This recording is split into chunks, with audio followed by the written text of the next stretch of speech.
Good girl.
That'll do, girl.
pain is over.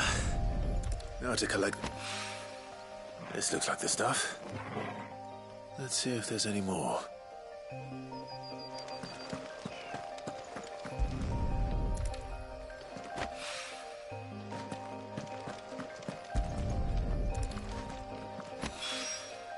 That should do it.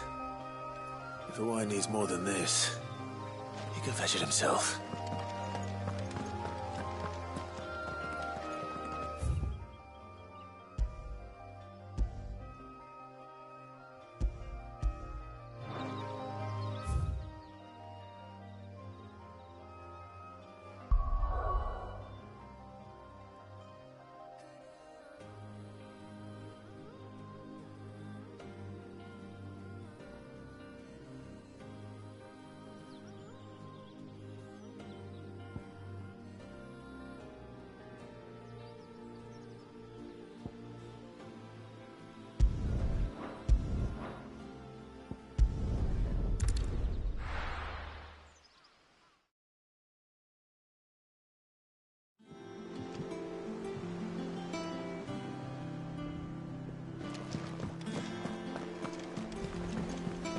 Is that the thing Tomes helped to build? Mid told me she was building a ship.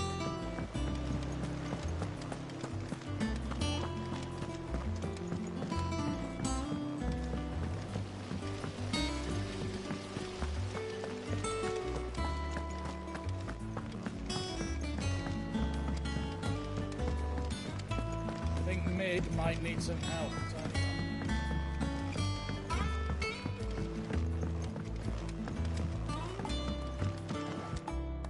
All right there, Sid? How's that hunt for the bomb ash going?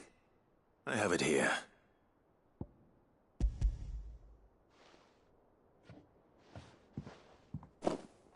That's the stuff. And plenty of it, too. Enough to keep the Olympic bubbling away for a good old while. You're a gent, Sid. Let nothing say otherwise. Right then. Let's get this contraption up and running.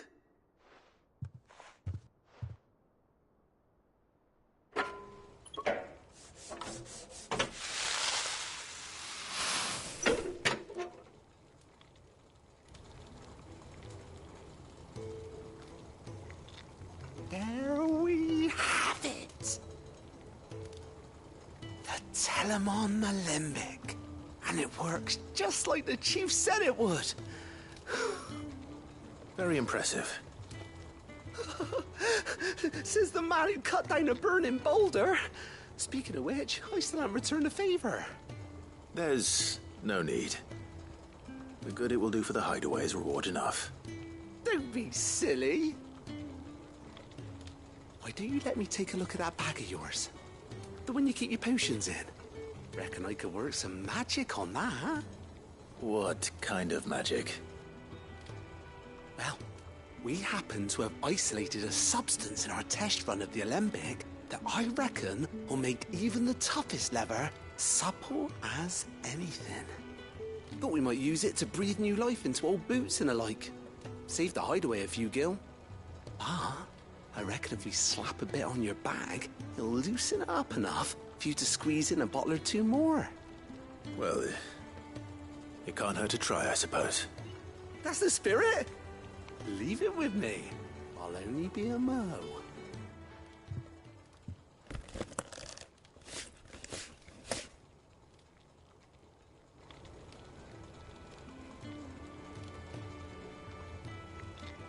Well, what do you reckon? It certainly feels more flexible. Right? Told you. Thank you. I think. No.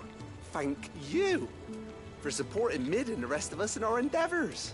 Without you, we'd never have been able to discover wonders like that stuff I rubbed on your bag.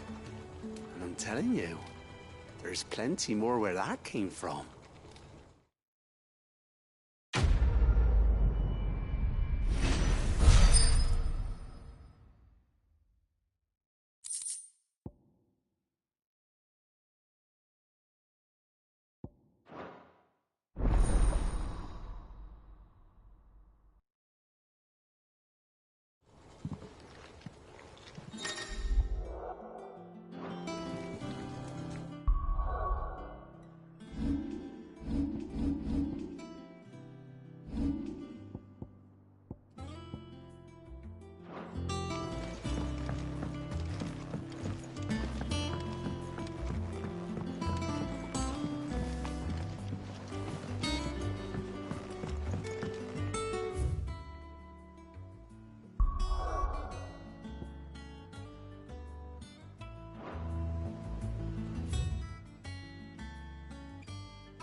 the thing Tomes helped to build? Mid told me she was building a ship.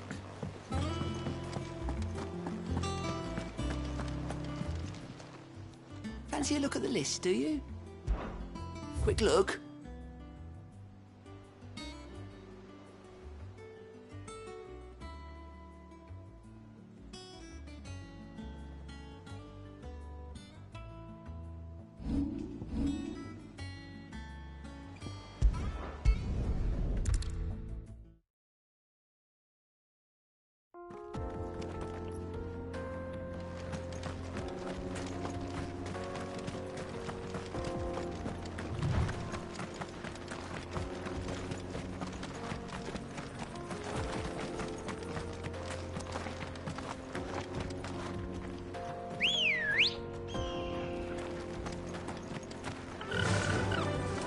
Fly, Ambrosia! This used to be a trade route for merchants crossing the Scars, till the Republic laid a new road wide enough to let wagons pass, and all official traffic moved there. Leaving this one for those living outside the law. Indeed. I doubt we'll be the only outlaws on the trail today.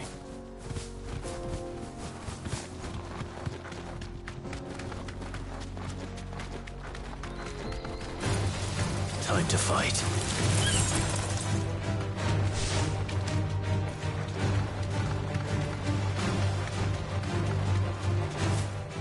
So what do you think? You deserve a rest. We'd be lucky to make it out alive. Really?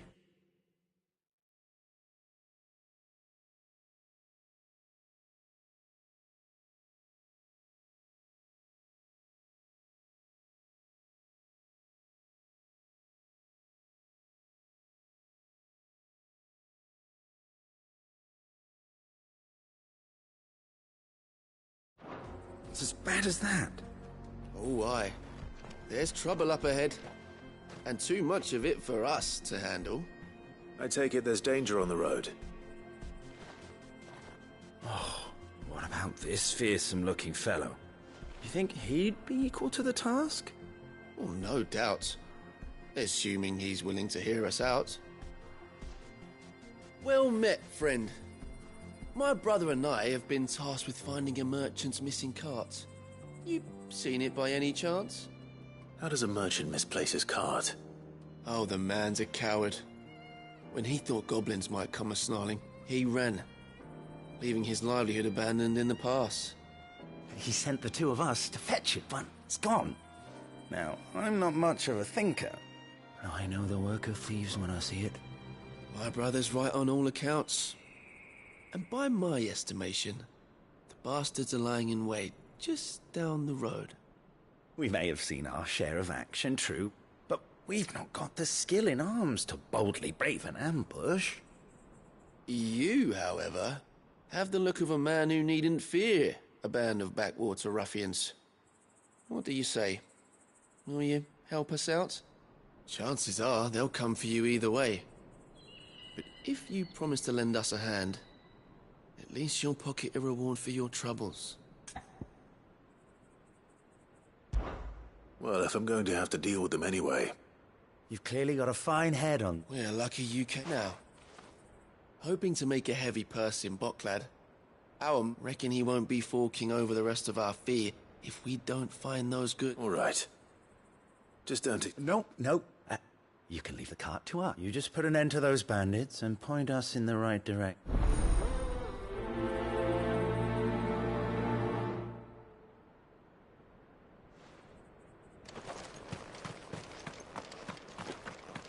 I'm not sure I trust those two. But if there are bandits lying in wait, I should probably take care of them.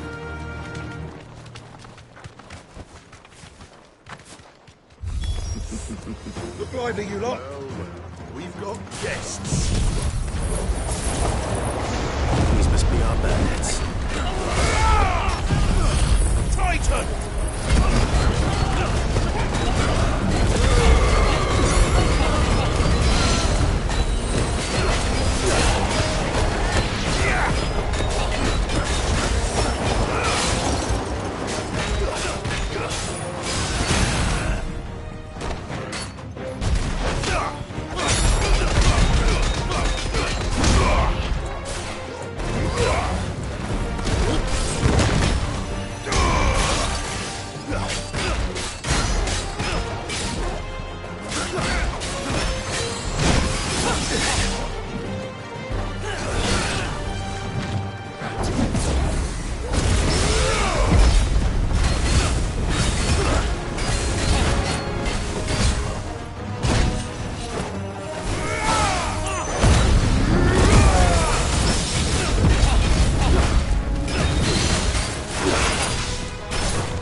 That's them dealt with.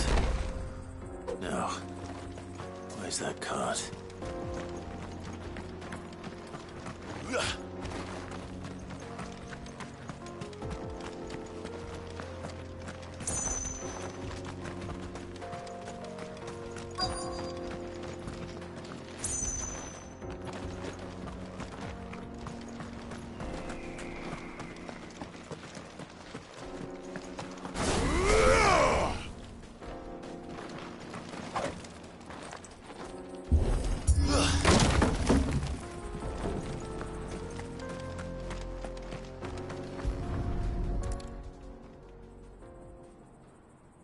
Getting all of this out of here will be a nightmare.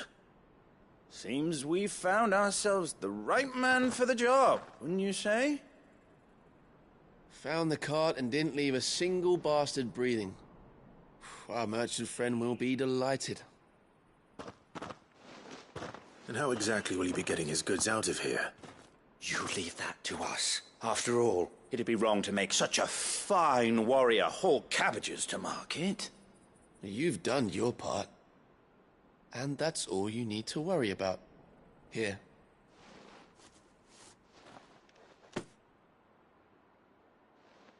It's been a pleasure. Now piss off. There's no need to be so rude, brother. What if we want his help again next time?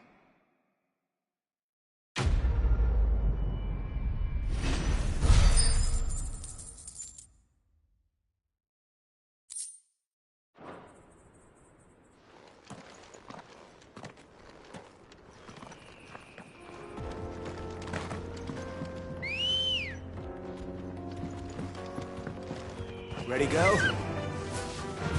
Yeah! I see the Dalmex lag behind Rosaria when it comes to bridge building. The fallen ruin should hold, at least. The path continues on the other side.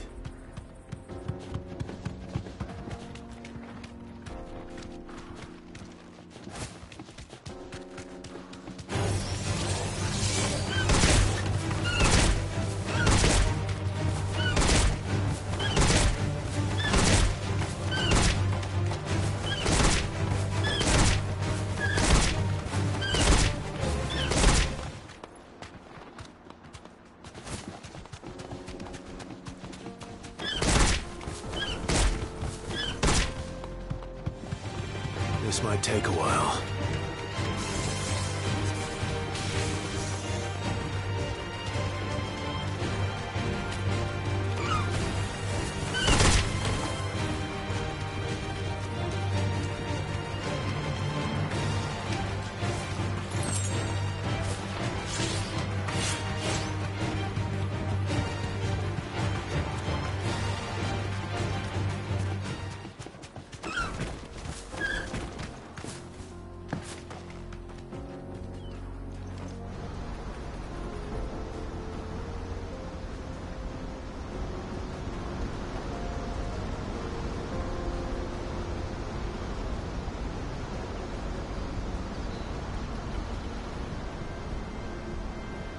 So this is Ffxvi.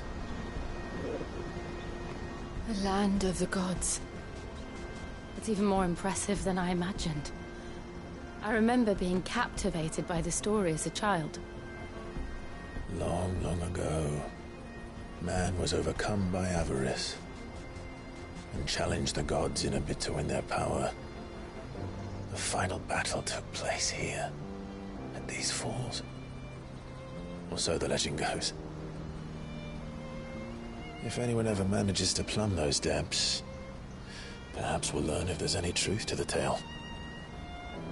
That the gods emerged victorious and punished man for his defiance by visiting upon him 2 curses.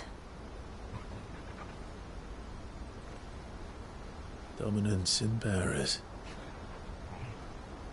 To tell the truth,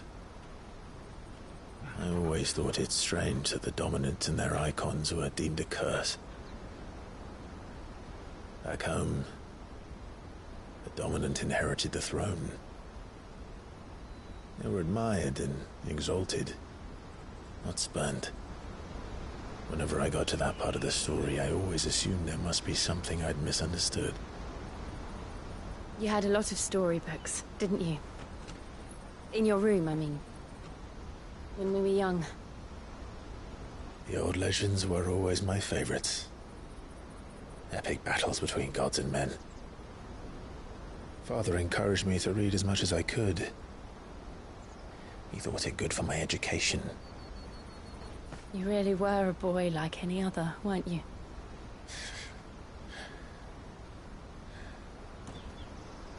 Just look at this place.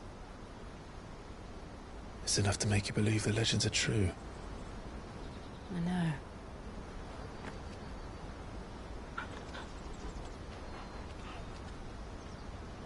We're not far from Boklad. The road will be busier up ahead. And we'll have to keep our wits about us.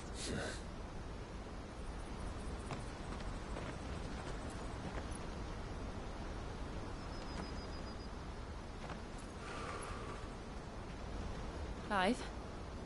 Something wrong? Nothing. It's nothing.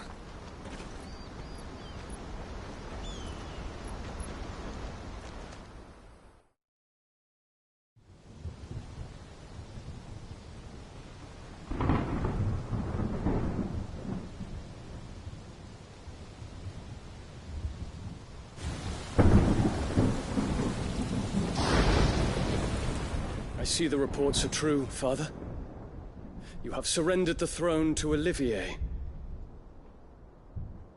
I have. Emperor Olivier shall rebuild the Holy Empire of Sanbreque.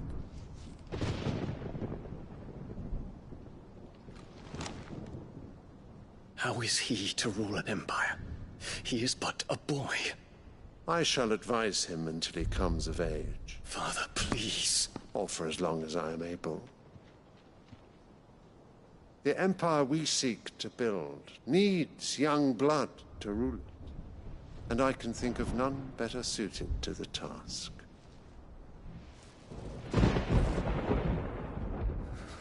There is other news, Dion. Hugo Kupka is dead, and Drake's Fang destroyed. The pillars of the Republic have fallen. Ere long, the Imperial banner shall fly over every city in Storm. And then, Valisthea. All shall bow before their Emperor. Father, these are the words of a tyrant. They are the words of a god. The Emperor whom I gladly serve. Great Greeker, made flesh.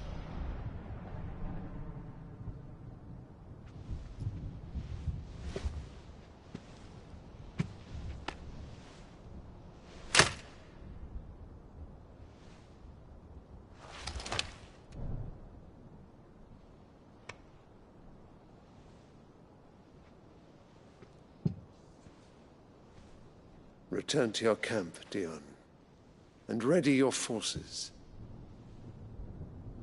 It is time to show the world the true power of Sanbreque. Father. I find you much changed.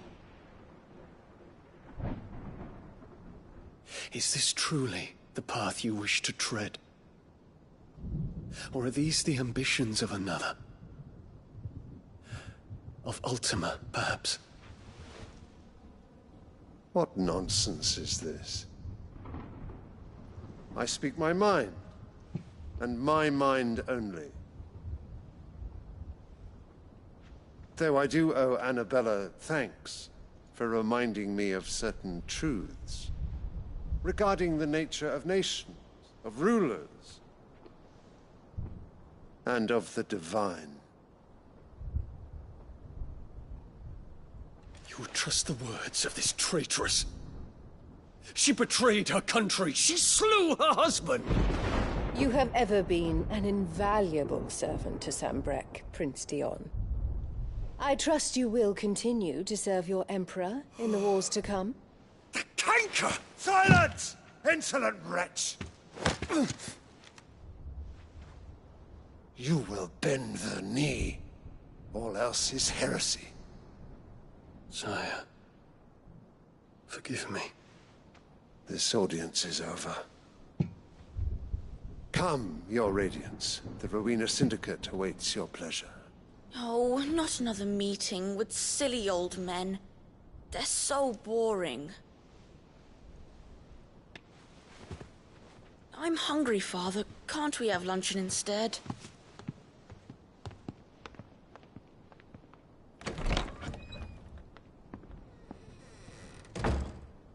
Does it pain you that you will not inherit your father's throne? I have suffered worse.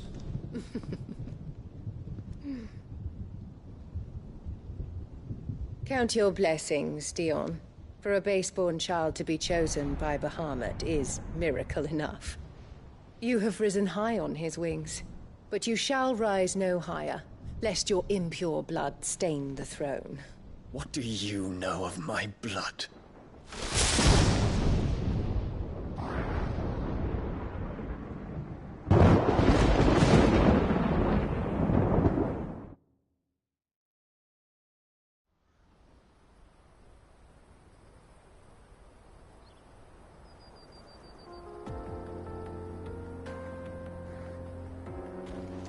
The Boklab markets are to the north. We just need to hug the coast.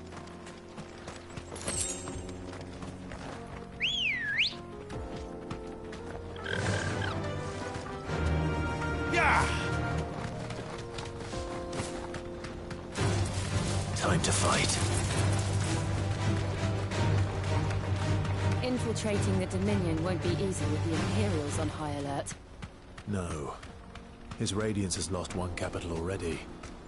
We can be sure Sylvester will do everything in his power to hold on to Twinside. His troops are well-trained and increasingly battle-hardened. But so we can wait for the siege to end.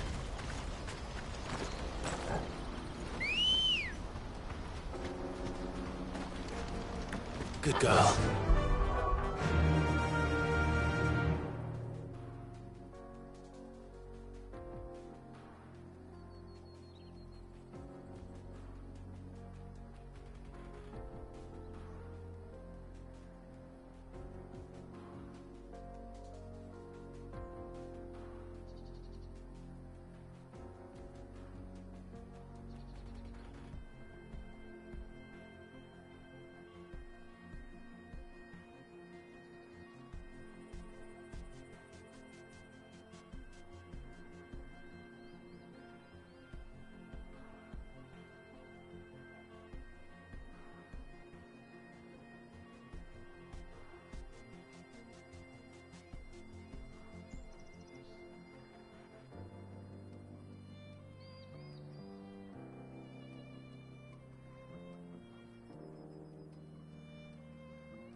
Fly, Ambrosia.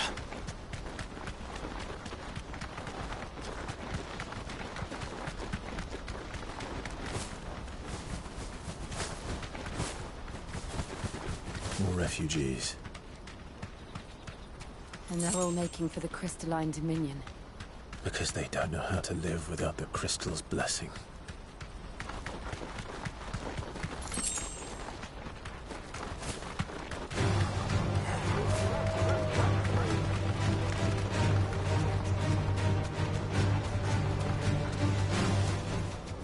That'll do, girl.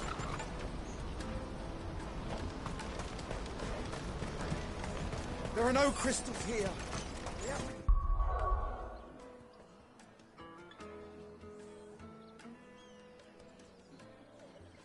This is where we're supposed to meet Goots, isn't it? That's right.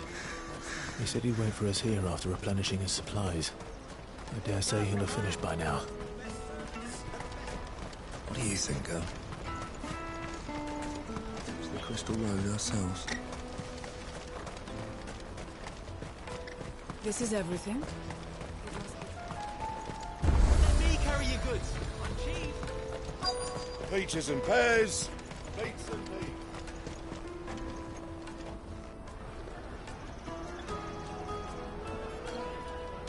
Wonders from across the water. Come one, come all. Feast your eyes. Good sir, can I interest you in...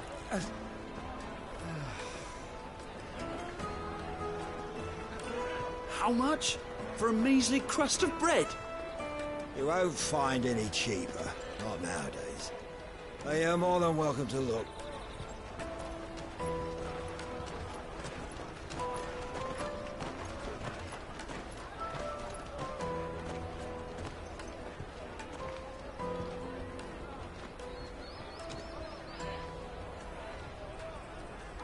The Empire's unlawful and illegitimate occupation of the crystalline dominion is still in effect.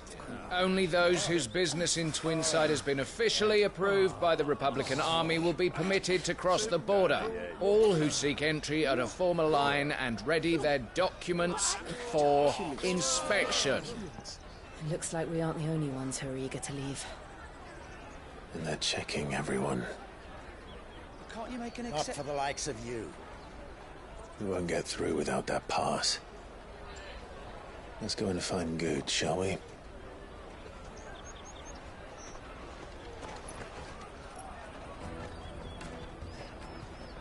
He must be around here somewhere. My peaches! They're sweet as nectar!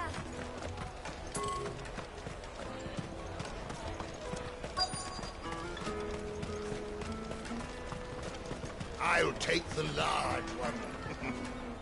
Ah, Good. There you are. Clive, I'm so sorry. Slow down, Good. It's me traders, pal. We cannot ride the caravan without it. We won't even be able to get through the flipping check. Do you remember? It was in my pocket a minute ago. Here. You don't... It wouldn't surprise me.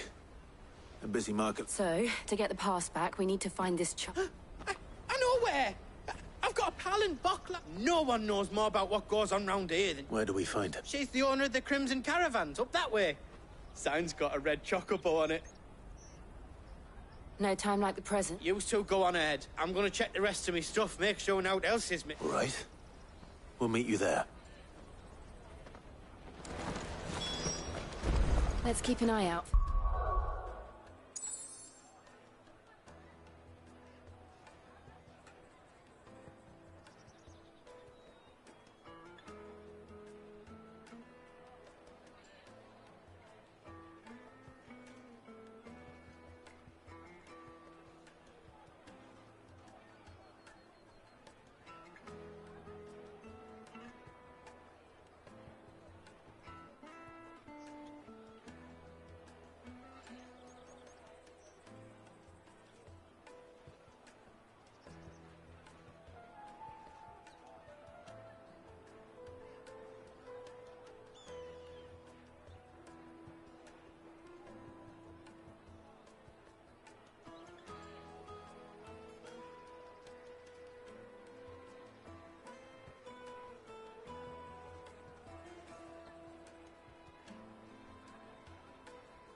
It's Red Chocobo, then.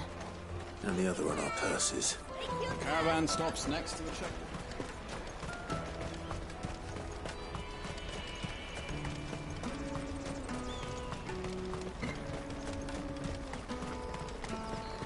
Out of my sight, wretch! Well met.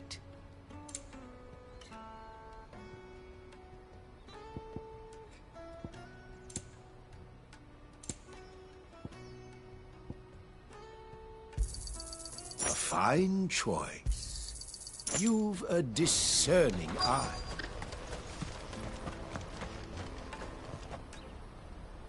Looking to hire a coach?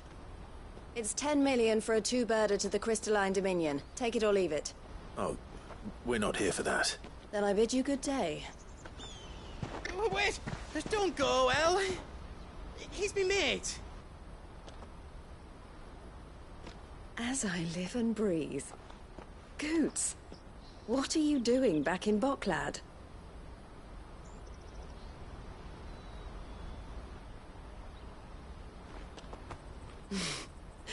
I gather Lady Karen didn't send you.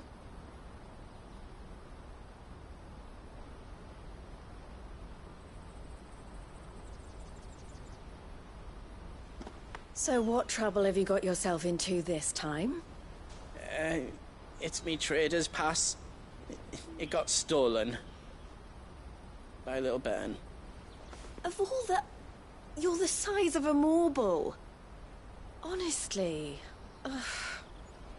Goots told us that you know the markets well. Might you have an idea which little bairn could have done this? We don't intend to punish them. We just need our pass back. Then, we can be on our way. I see. So neither of you has a trader's pass either. Not that anyone would take you for traders, but I suppose that's why you came to me, correct? Now, I can't say for sure who took your pass, but I suspect I know why they did it. Let me explain.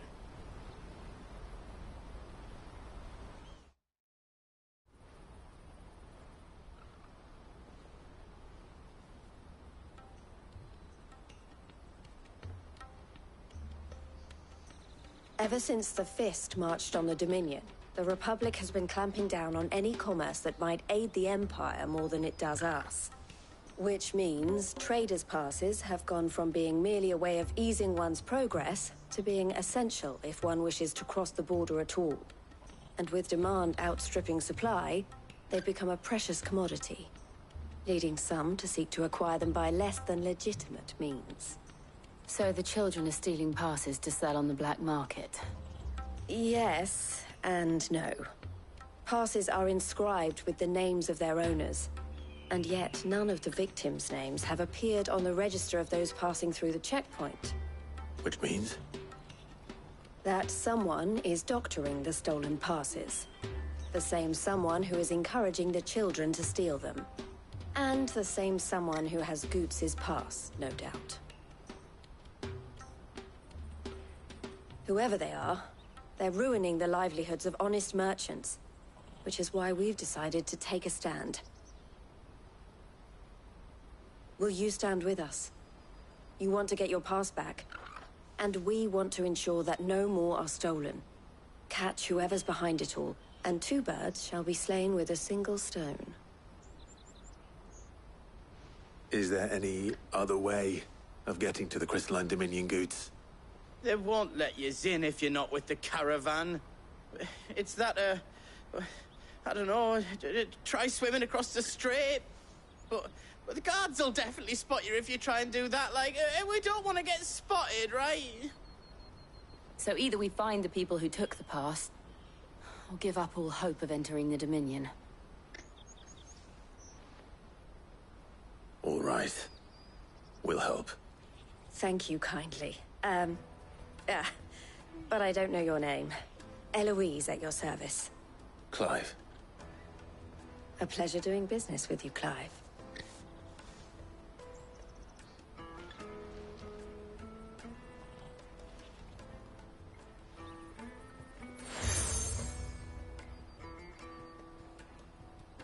The proprietor of the furniture makers by the coach stop is spearheading the search. Wear that, and he will know you for a friend. I suggest that you speak with him first. The furniture makers. Understood.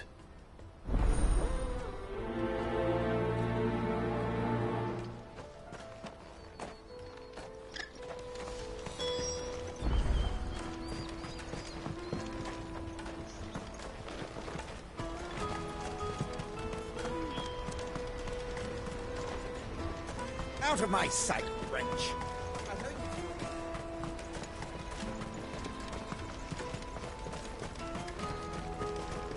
Come on, come on! Jug of snake spit for the road?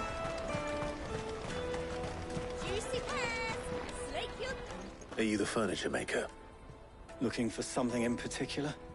Ah, Eloise collared you too, eh? Then I expect you want to know more. She told me you were leading the hunt for the pickpockets. What have you learned? For one, that they're targeting the traders carrying the biggest packs. Harder to watch your back, see? And less chance of the mark, giving not that they'd be likely to catch them. Those imps know every inch of this warren like the back. Their eyes must have lit up when they saw Goots. The fishmonger round by the gate's been trying to track down the children involved. Thank you.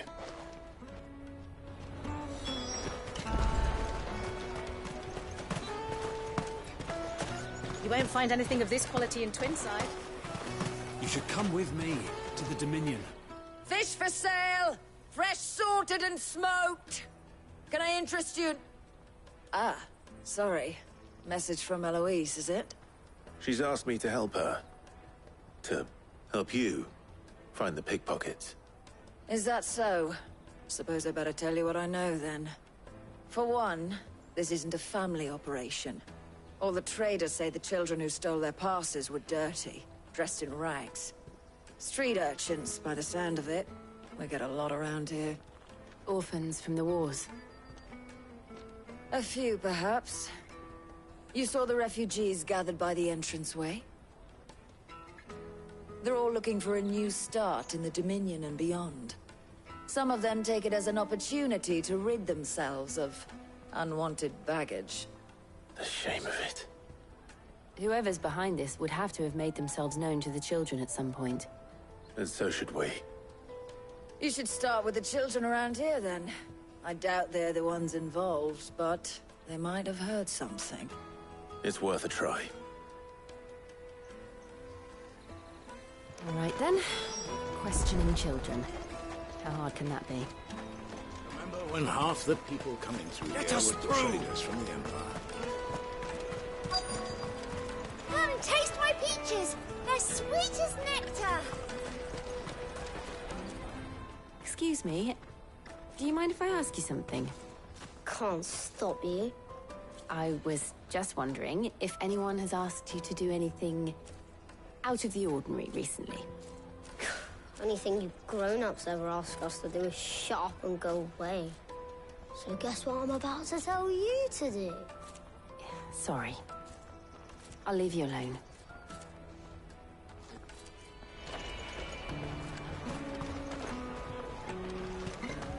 I'll take the large one. Excellent. Do you have a moment? What do you want?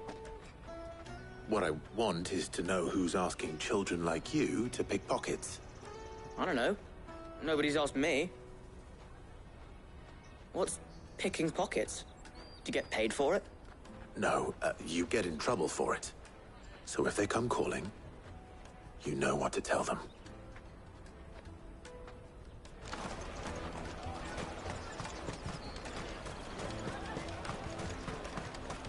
You won't find anything of this quality in Twinside.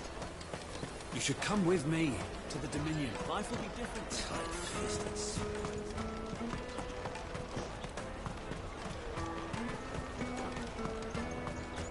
The caravan stops next to the checkpoint. Traders pass. Excuse me. What do you want? I don't have any... It's all right. We're not going to hurt you. What? We've heard that some very bad people are making children like you steal from travelers. We need to know who's behind it so we can stop them. I don't know much about it, really. But my friend, Honza, he said he got a job. Doing something dangerous. Sounds promising. We need to find him and ask. Do you know where your friend might be? He's usually by the tents outside town. Thank you. You've been very helpful. Come on, come on!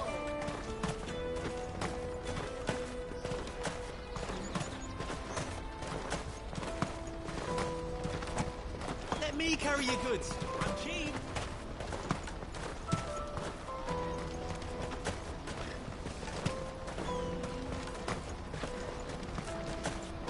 She must have meant the refugee camp. Let's hope he's still nearby.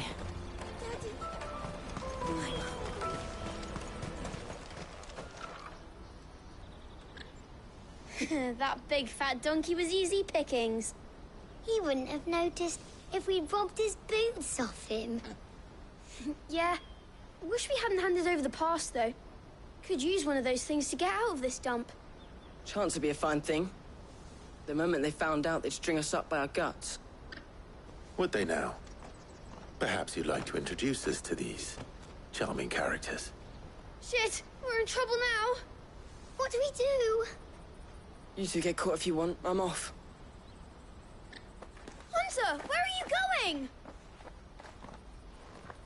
So that was Hunter, eh? Jill, you watch these two. I'm going after him. All right.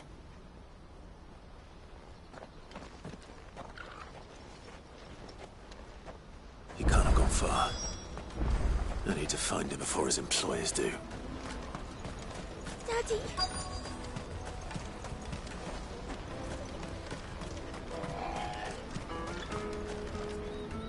Did you see a boy run past? He stole something from a friend of mine. There was a boy ran back there towards the chocobo pen, but... Thank you.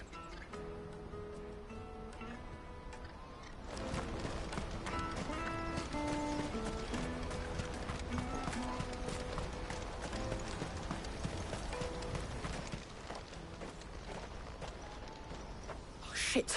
Cornered. It's all right, Hunter. I'm not going to hurt you. I just want to ask you some questions. Fine. Not like I've got a choice.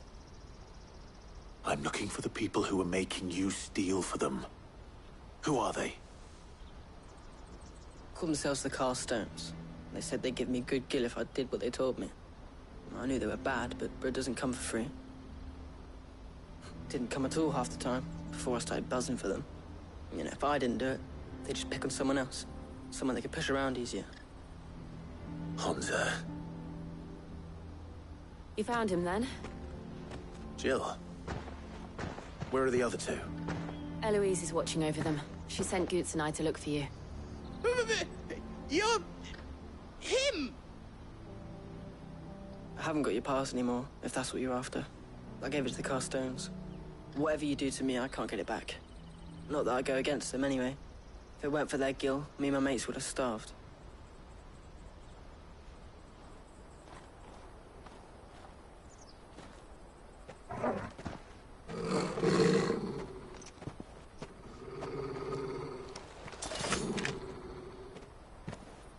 Cowards.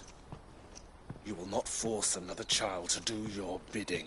Wait, we're not... Don't hurt him.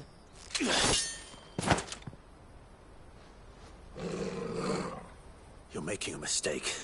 We're on the same side. Like hell we are. That brooch. Where did you get it? Master Theo? Goots. What are you doing with these people? Unless you're the ones my sister was talking about. Your sister?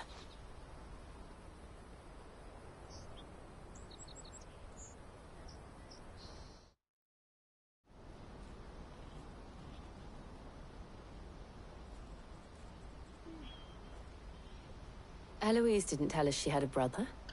And why would she? I'm just her back and a blade. Theodore, at your service. Sorry about before. Theodore, what do you know of the cast stones?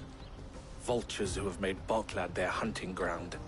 They prey on the desperate, stealing from those with Gil and bullying those without it into joining their flock. I'd been looking into their activities in hope of sparing the refugees any further hardship. But it seems they've already stooped even lower than I'd feared. Hansa's a good lad. Don't blame him for what they've made him do. If he and his friends hadn't agreed to work for the stones, some other poor souls would have. On pain of death, most likely. Clive, was it? And my sisters asked you to help put an end to the pickpocketing. Then we all want the same thing.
Oh. So, what's the plan? What else? We find the cast stones, and we crush them. You get your trader's pass back, and I make Boklad a safe place again. All right then. All right then. Hansa, Where are they camped? Don't worry. They'll never know you told us. Couldn't if I wanted to. They always come to town to collect the passes. Meet us outside the gate. I tried following them once, but they spotted me halfway down the trail. Said they'd string me up. We'll try it this time. Which way were they going? Back down the road towards Lateney's Cleft. To Lateney's Cleft, then?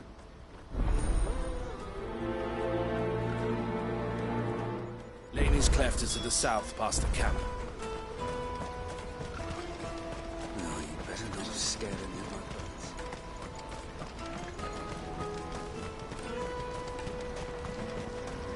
That's that, then. Daddy! There are no crystals here.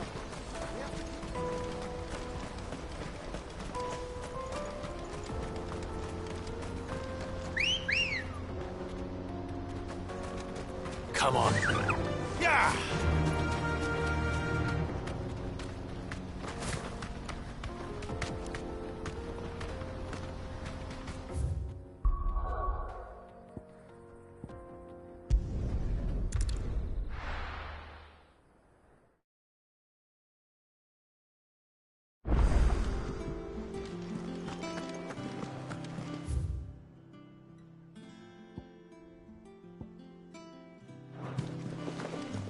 Is that the thing Tomes helped to do? Ned told me she was building a ship.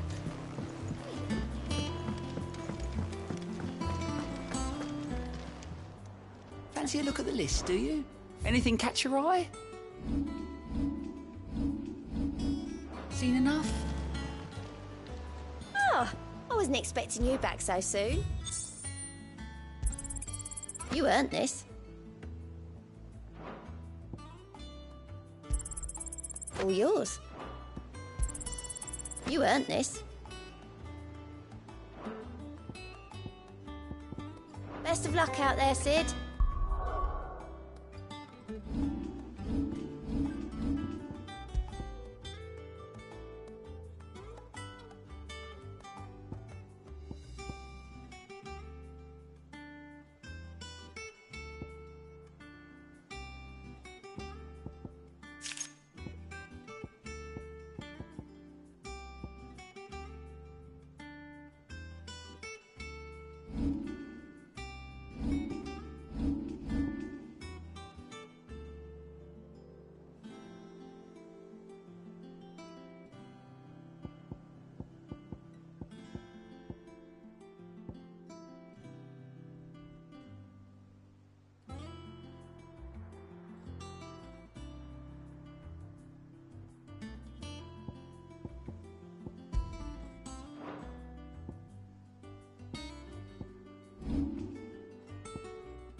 like the crystal too.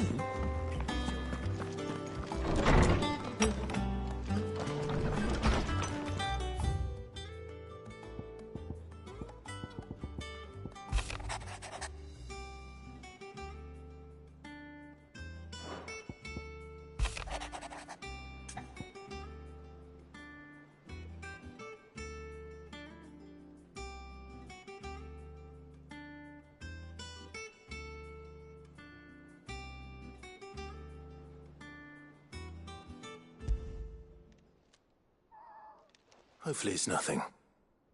But I should speak to Blackthorn just in case.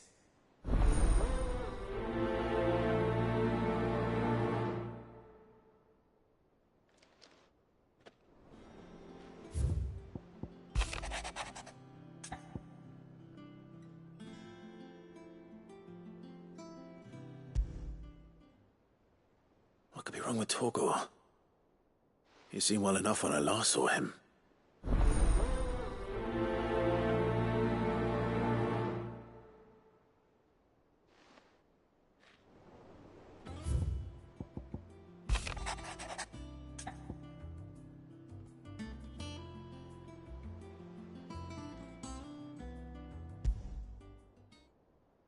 Trouble with the ledgers.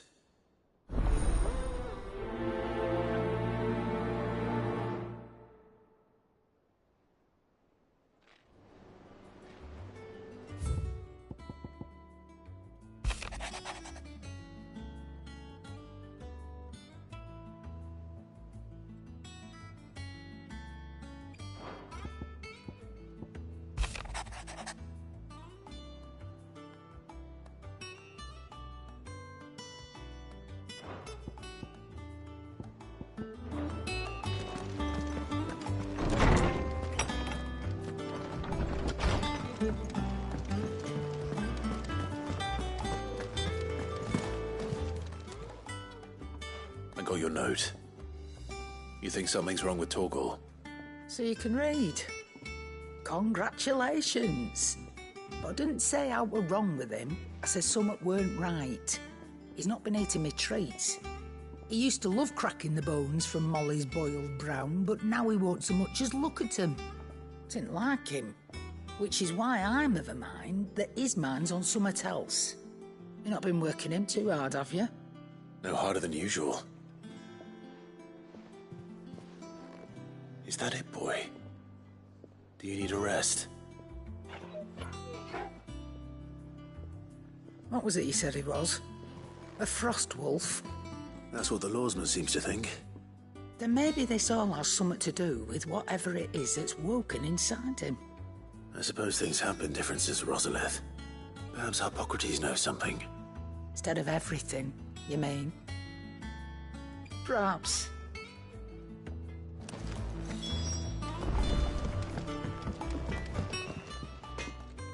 Blackthorn, do you have a moment? Not really, no. This won't take long. I just wanted to ask how you're getting on. August was worried that you might still be doubting your craft, even after learning the trick of that cuirass. Is there something else where perhaps sharing your thoughts might help? That bastard's like a dog with a bone. Still, you've got a keen eye, I'll give him that. He's just, well, Karen showed me and that was a sword.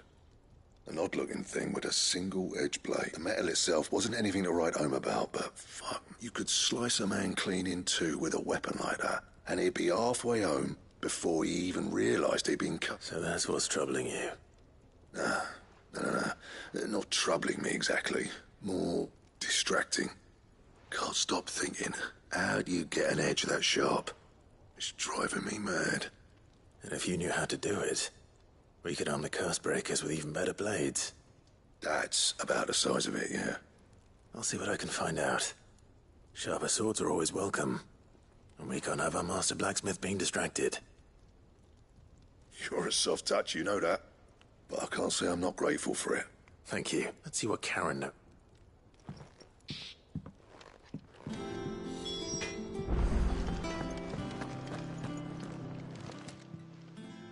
You're looking well, Karen. What do you want? Out with it. I want to know about the sword you showed Blackthorn. Single-edged. Running around after him again. I suppose I am, yes. But I need to help him find out how to... Little wonder, I suppose. There's not many like that make it as far as the twins, and those that do go straight into practice, which made it nice and easy finding a buyer. Can you tell me who bought it? Where is... You think I tell people who my clients are? Suppose you're not likely to go nicking him off me. Fine. If you stop mooning. Lord Ignac's the man you want. Dalmekian bloke. Collects weapons and the like. And he's got more money than sense, which is why he's one of my... Reckon he'll still be at the inn in Dalamil, where I left him. Thank you, Karen. Oh. And he's a touch eccentric. If you take my meaning.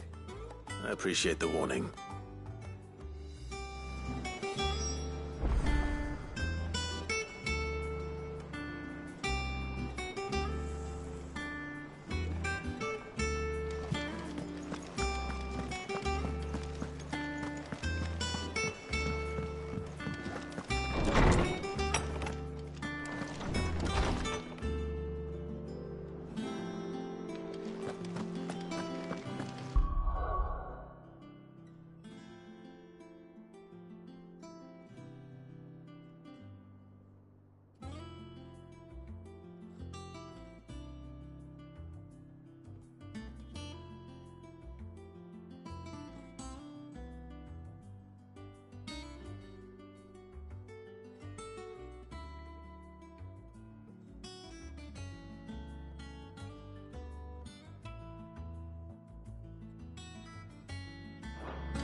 Lawsman, I need to ask you about Torgal. He isn't ill, is he?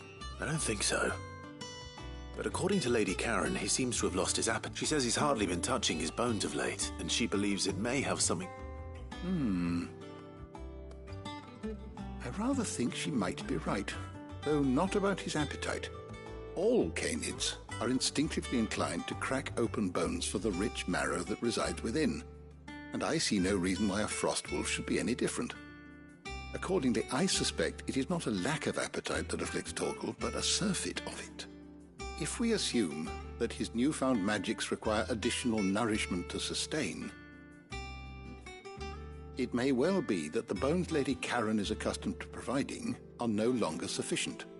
Frost wolves, after all, habitually prey upon far larger animals, whose bones may yield altogether different nutrients. As to where one might find a suitable substitute, some antelopes that graze the meadows of eastern Rosaria have been known to grow to a size more than double that of their lesser cousins. I don't recall ever seeing any that large. And little wonder. The oldest and largest such creatures rarely leave the safety of the highlands for fear of predators. The last elder antelope sighting I recall hearing about took place near Cressida, and that was long before the village was abandoned. Even so, it seems like a good place to start. Good hunting, Clive.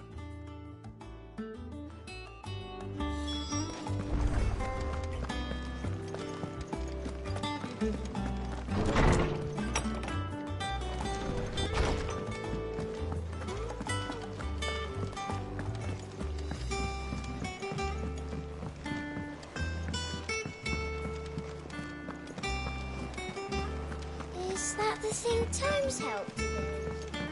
Mid told me she was building a ship.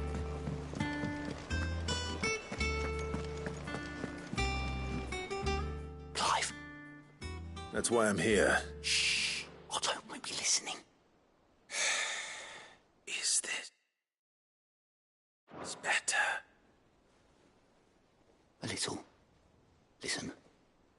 I've some bad news. It turns out the hideaway may be slightly behind in its payment to certain lenders, and it's maybe my fault. But I swear to the goddess, I thought I had the numbers square. Sadly, that square turned out to be more of a circle. 0, you might say. I can straighten it out, I swear, but it's going to take some time, and I'm going to need help keeping it from Otto. Be late for that, I'd say. There you are! What a surprise! So let me get this straight. You forget to pay our lenders what they're due, and instead of coming straight to me, you get Clive to come to you. And I hope he'll dig you out of the hole you've dug for yourself. Clive, the man in charge of the place you've been cheerfully trying to bankrupt. And you thought this was a cunning plan. Why? Well, who needs paying? Oh, just Martha. And the dame. And, well, Lady Karen. But only 500 talents. We owe 3 of our most trusted friends 5 million gil. Each. 5 million each. They lent us the bulk of the money we used to rebuild the hideaway, you see, and, well, I must have made some sort of oversight. Those ledgers were my responsibility, and it was my decision to entrust them to you. This is my fault. Do we have that much to hand? I can always ask my uncle. No, we don't. And no, you won't. We've lightened Lord Rosfield's purse enough. After the king's ransom we had off him, he deserves better than to see our begging bowl. Besides, we'll need to learn to stand on our own if we're gonna make this work. All right. But that doesn't mean you have to shoulder the burden yourself. Is there anything I can do to help? There might be. How'd you fancy taking these to Martha and the dame? Rocks. Rocks, he says. Worth 1,000 talents apiece, these are. A little something Sid and I set aside for when times got lean. And I reckon 15 million in overdue debt probably qualifies. I just hope our associates' eyes are a bit more discerning than yours. I'm sure there will be. Should be me making the rounds, really. But you know how it is with this place. Orders to bark, arses to wipe, and all that. I know. Which is why I don't mind going in your place. Go. Do you know why I only gave Master Clive here 2 star rubies? Because you'd rather Lady Karen killed me. Because I'd rather Lady Karen killed you. Yes. Well, I suppose this is goodbye then. Don't worry. I'm sure Karen will understand. Really? Do you think so? No, I don't.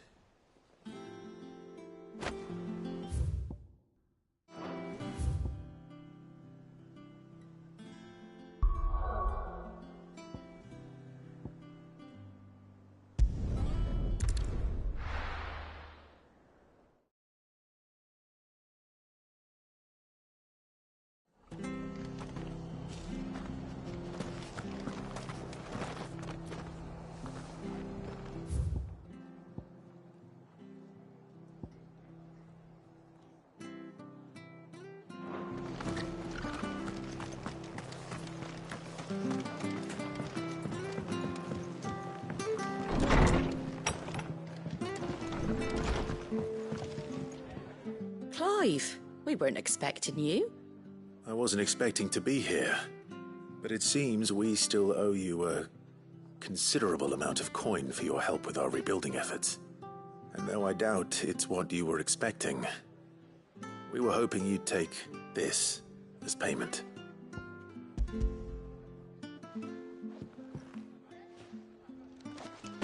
A star ruby? I can't accept this.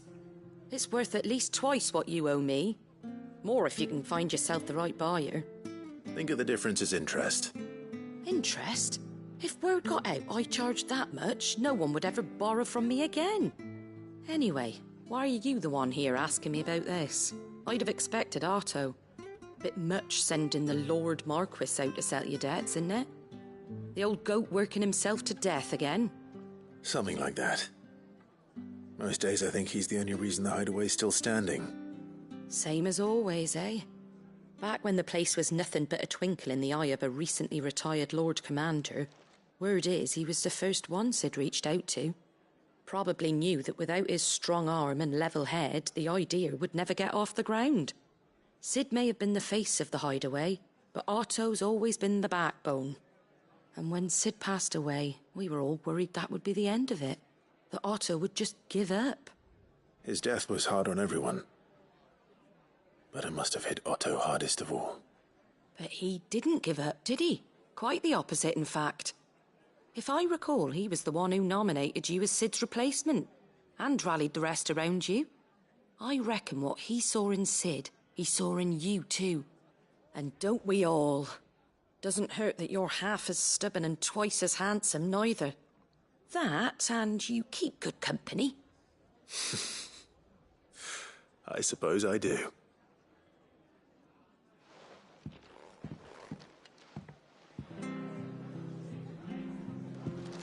Suppose now I have to find someone who can actually afford a star ruby.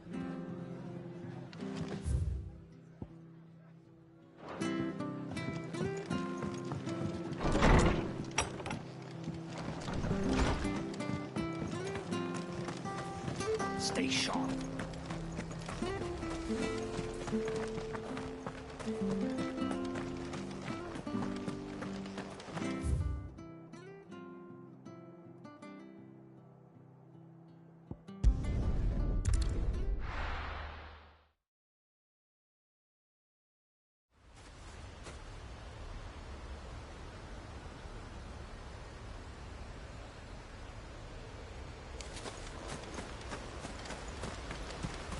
This is no time to ride.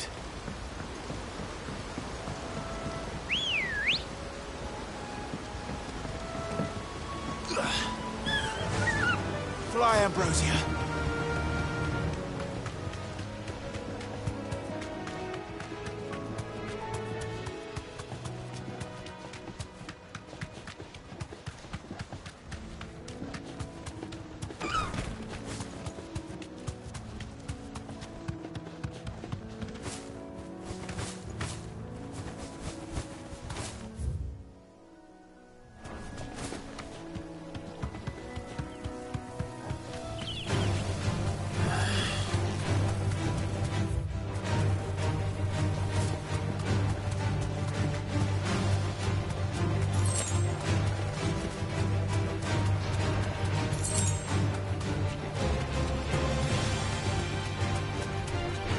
It's certainly quiet. If I were a giant antelope, it would seem like just the place.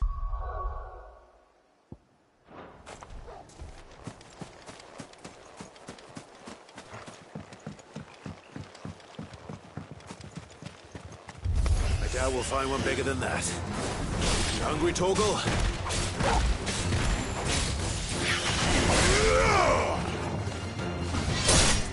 Well, well.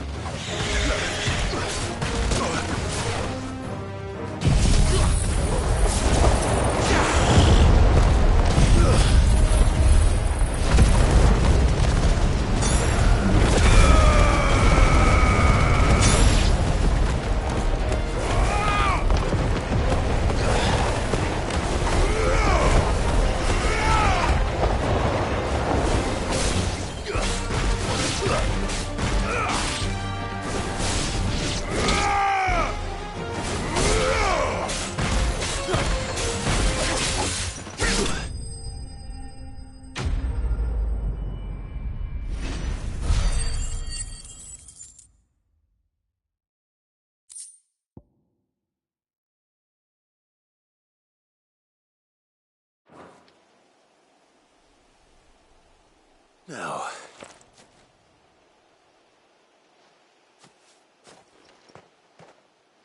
will it be enough, I wonder?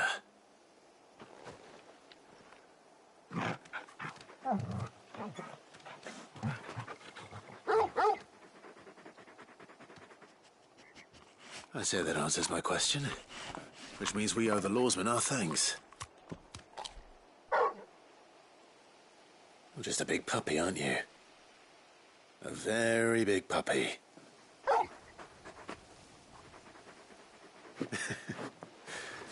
You do know you can take that with you, Torgal. Lady Karen will be relieved to hear you've got your appetite back. Come on, boy.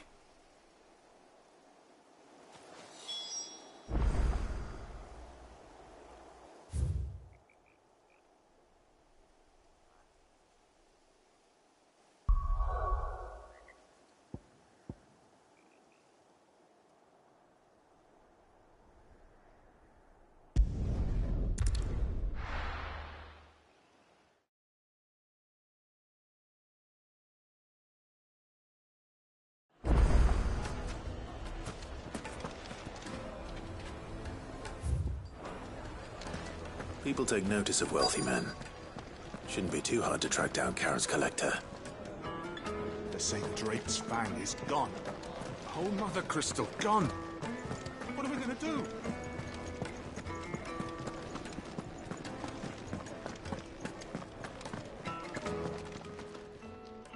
My reputation will be ruined!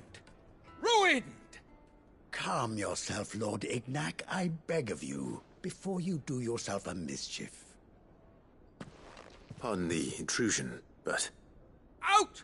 Get out! I paid for these rooms so I wouldn't be disturbed. Leave me be! Please, allow me to apologize. His lordship is going through a difficult time, and he's never been fond of guests arriving unannounced. Radim! Get rid of the filthy oaf this instant! Very good, Lord Ignac. Would you mind stepping outside for a moment?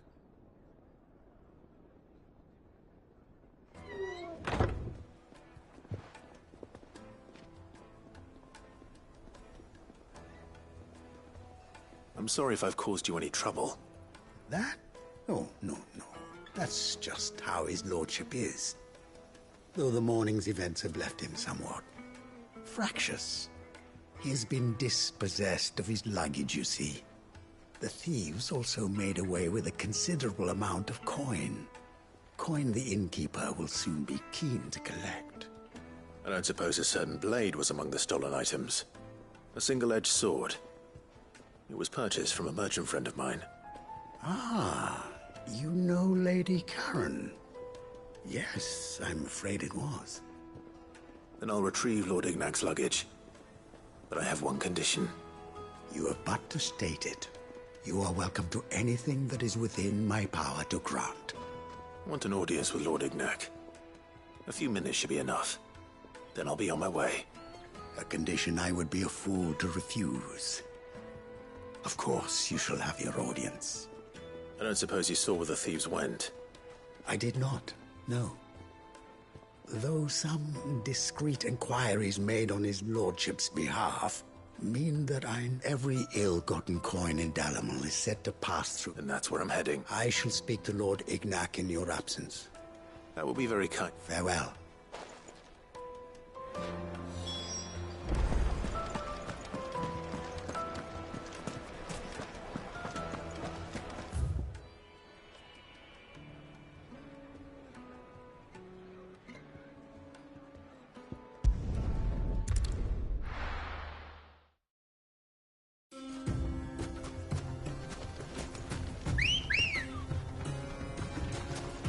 Come on.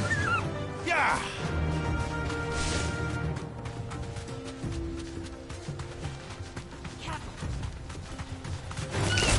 All right.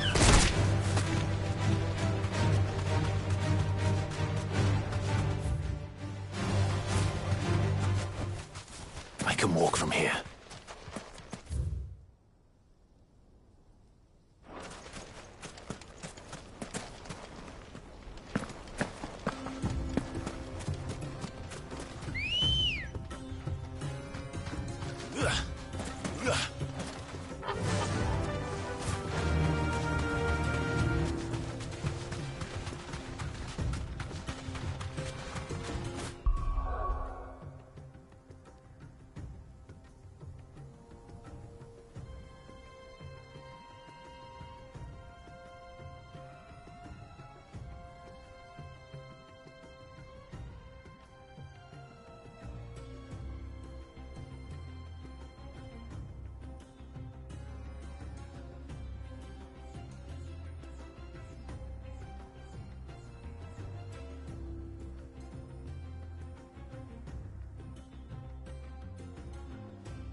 got company!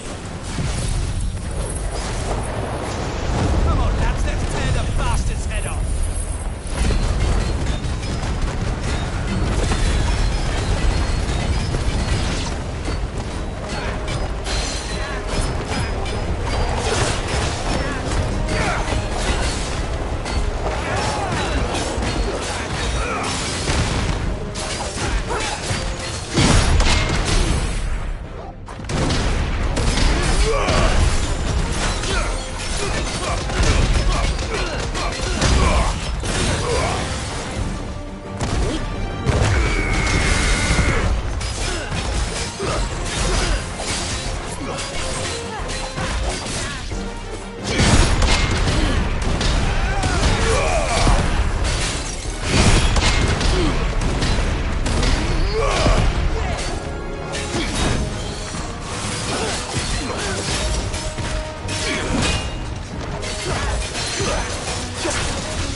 This must be Ignac's luggage. Nothing seems to be damaged. All right. Let's get it back to Dalamil.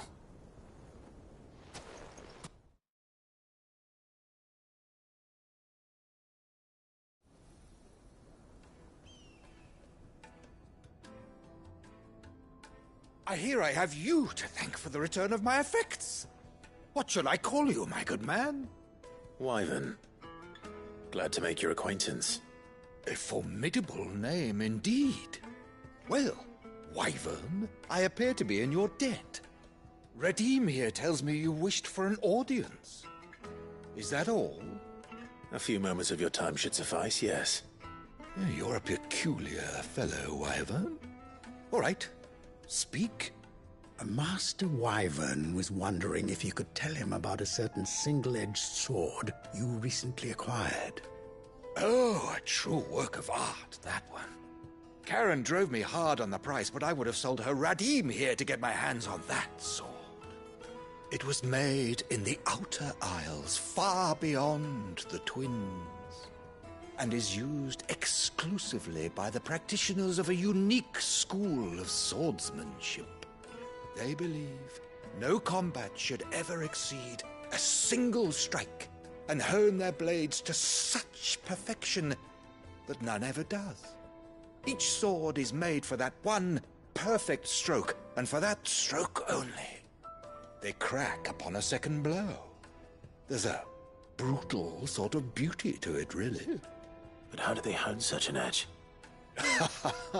Fine question. Why, they use a whetstone, of course. Whetstones, rather. A whole array of them, ranging from the coarse to the fine. 10,000 licks with the sharpening stone, then 10,000 more. But it is the final stone which lends the blade its legendary sharpness. A mineral quite foreign to this great realm of ours. And that is the key. The secret ingredient. Wyvern, it occurs to me that my little lecture is hardly equal to services rendered. Take this, together with my regards. The very stone of which I spoke, far rarer among collectors than even the blade itself, and a far more fitting payment. Thank you. Pardon the intrusion, my lordship. However, it is long past time we prepared ourselves to depart. So it is. I am locked in bitter competition with a rival collector of curiosities. I am one step ahead of the unscrupulous scoundrel, but he is hard at my heels. And there are many other collectors out there. Too many to count, but only one do I consider my nemesis. Lord Byron Rosfield, and is a perennial thorn in my side. I can imagine. Farewell, Wyvern. May our paths cross again. Radim, we mustn't dawdle.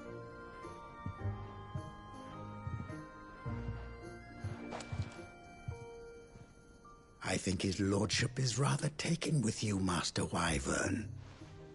Thank you again for your assistance. Coming, my lordship.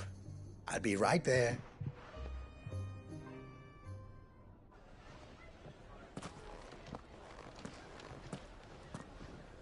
Trust Uncle Byron to find such an interesting rival. Now, let's see what Blackthorn makes of this whetstone, shall we?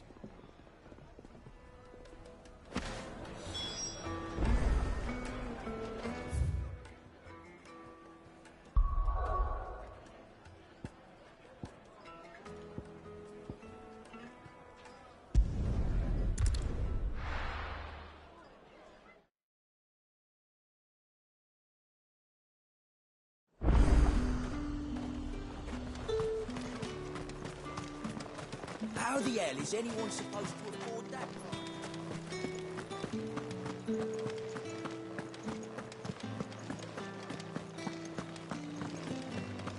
Did you hear? The gates to Heaven Hall in the area were breaches. I want to see you.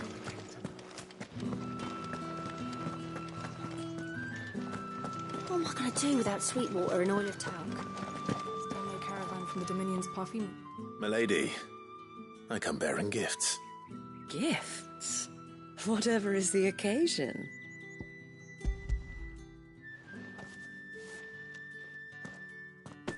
Oh my. Clive, you really have outdone yourself. Otto asked me to give it to you. To settle the Hideaway's debt with the Veil. And to compensate you for the time it took us to do so. You disappoint me, Clive. I thought you might finally be warming to me. Tell Otto he can keep his baubles. I tried to tell him as much the first time around. The man owes me nothing, nor does the Hideaway. My contribution to the restoration effort was made freely and willingly. It was the least I could do. You once told me Sid did you a kindness. I'd like to do the same. Please, accept it. For my sake. And for Otto's. For all of us. For all you've done. It is rather fetching, isn't it? Very well.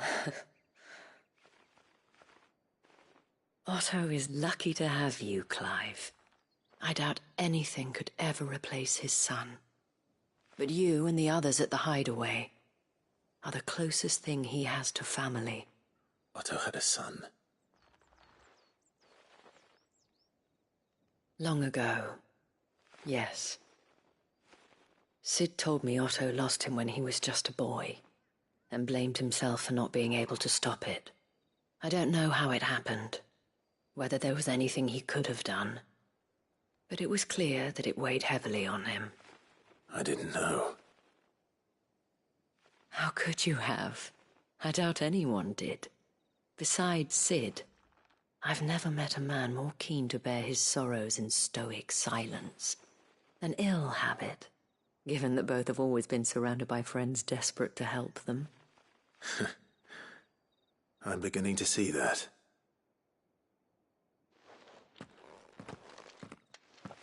Go will want to know the stones were delivered. If he's still with us.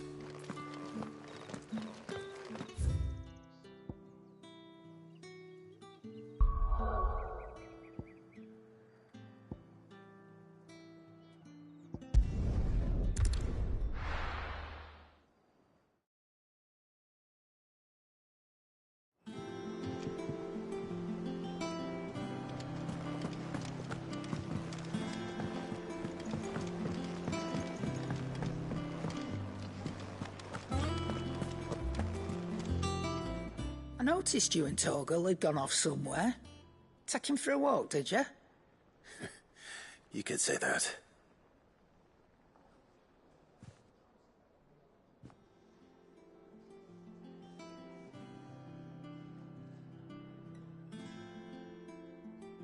So, Molly's leftovers weren't good enough, eh? That'll teach me for treating you like you're still a pup. All right, no need to shout. Now we know what you're after, I can see about getting some in. Speaking of which, I brought one for later. Can I leave it with you?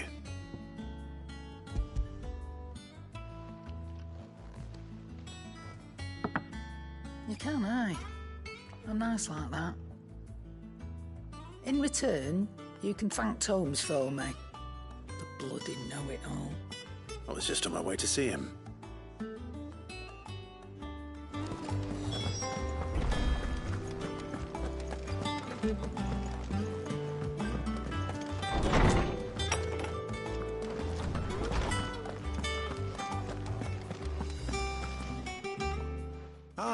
Were you able to locate? We were indeed, Lawsman. You pointed us in exactly the right direction. And Torgal's been a very happy... Very good. Lady Karen sends her thanks, by the way. But that reminds me. Do you recall our conversation concerning Lady Jill's role? About how she somehow... Precisely that. A reasonable conclusion, I thought. But one which the Fenrir of legend served Shiva, and while the powers attributed to him are certainly impressive, the records imply they are somewhat different in nature to those you described What are you suggesting? That Torgal may be the beneficiary of more than one icon's power. Consider that in addition to Lady Jill, he has served as a loyal companion to you, your brother, and even the late Cid. In short, the icons hitherto near at hand, or should I say at paw, and that number has only grown as the realm's dominance have fallen to you. One can but speculate as to how all of He has seemed more fierce of late. And if I am not mistaken, he will grow fiercer still. We are fortunate indeed.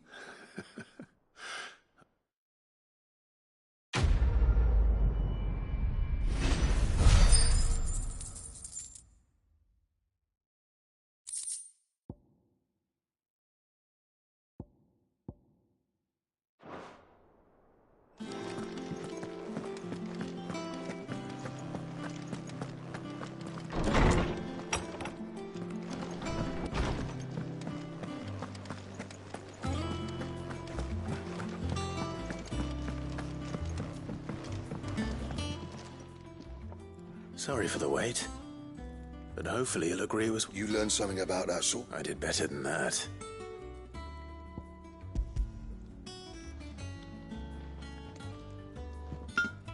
A whetstone? Yes. But not one you'll find anywhere in Valisthea.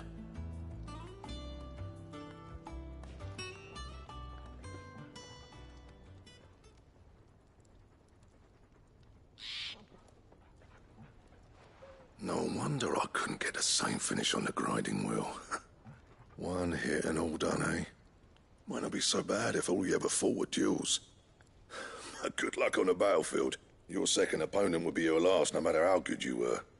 Even so, is there some way it could be used to give the curse breakers an edge? I think so, yeah. With this whetstone and the right kind of steel, I could probably even make a twin of the blade that rattled me. But there'd be no replacing this little rock once I worn it down to a sliver. I reckon we get a dozen swords from it, if that. Swords that the curse breakers wouldn't know how to wield properly, and that would see them through a single fire piece.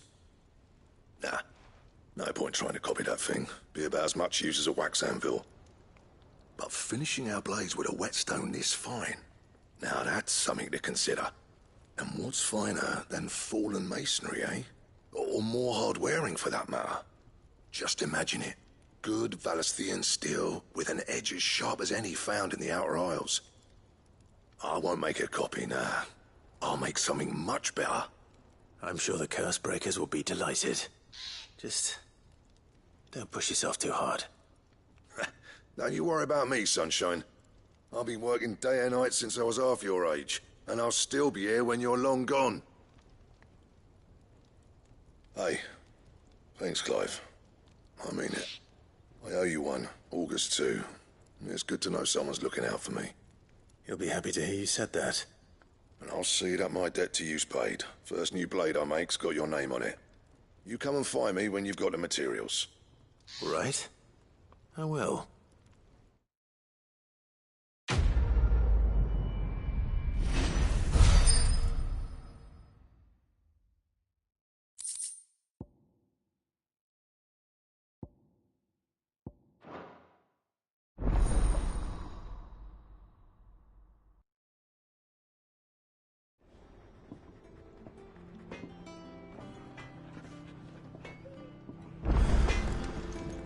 What do you need?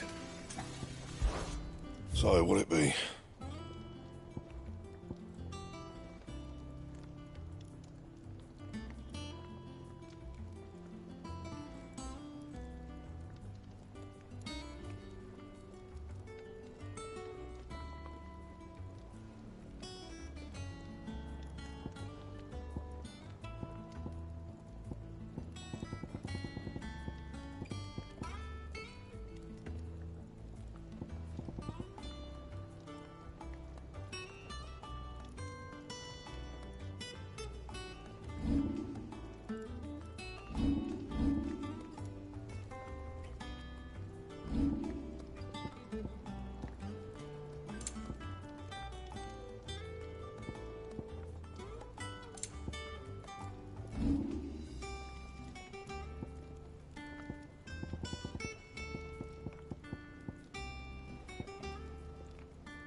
Anything else? Crackling crystals.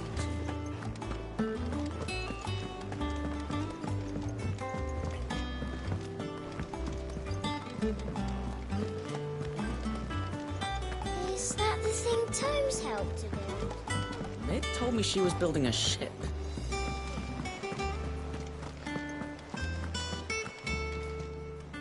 Goat. Still alive, I see. So Lady Karen accepted the ruby. Ah, about that. I tried my best, but she was just too stubborn to take it. She threw it right back in my face, in fact, and told me I could stick my stupid stone where the sun don't shine. Karen refused payment. I hope it wasn't something I said. I'm sure you were as tactful as ever. Let me see what I can do. Oh, wonderful. I hope you have better luck than I did.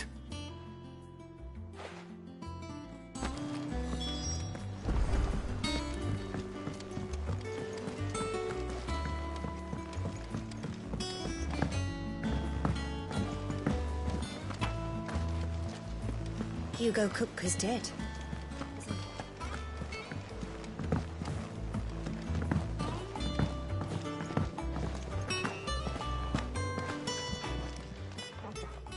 Lady Karen, Goad tells me you weren't happy with our offer. Would you prefer the debt was repaid in coin? What debt? I don't recall lending any of you lot me hard-earned gil. I may have tossed a talent or two in the Hideaway's coffers, but those were donations, and you can hardly call it charity if you go asking for it back. Of course not. But one good turn deserves another, and our circumstances have changed.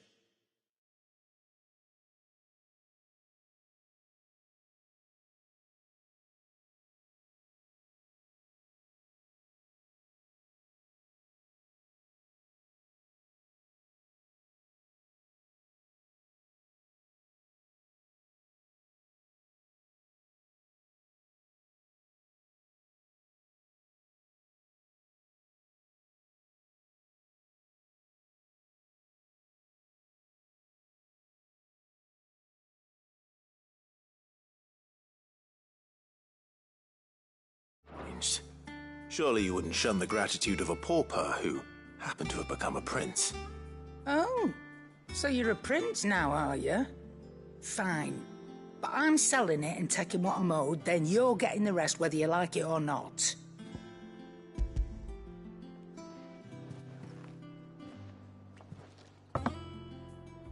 Where'd you even get this? A decent trader might nab 1,000 talents for a star ruby. A canny one, meanwhile, might claim it were nicked from the belt of Sid the Outlaw himself and ask twice as much. Might be I already have a buyer in mind. Might be you even know her. A fine continental maid whose beauty's only eclipsed by a guile in commerce. You wouldn't mind, would you? Not at all. Just be sure to tell her that it's always a pleasure doing business.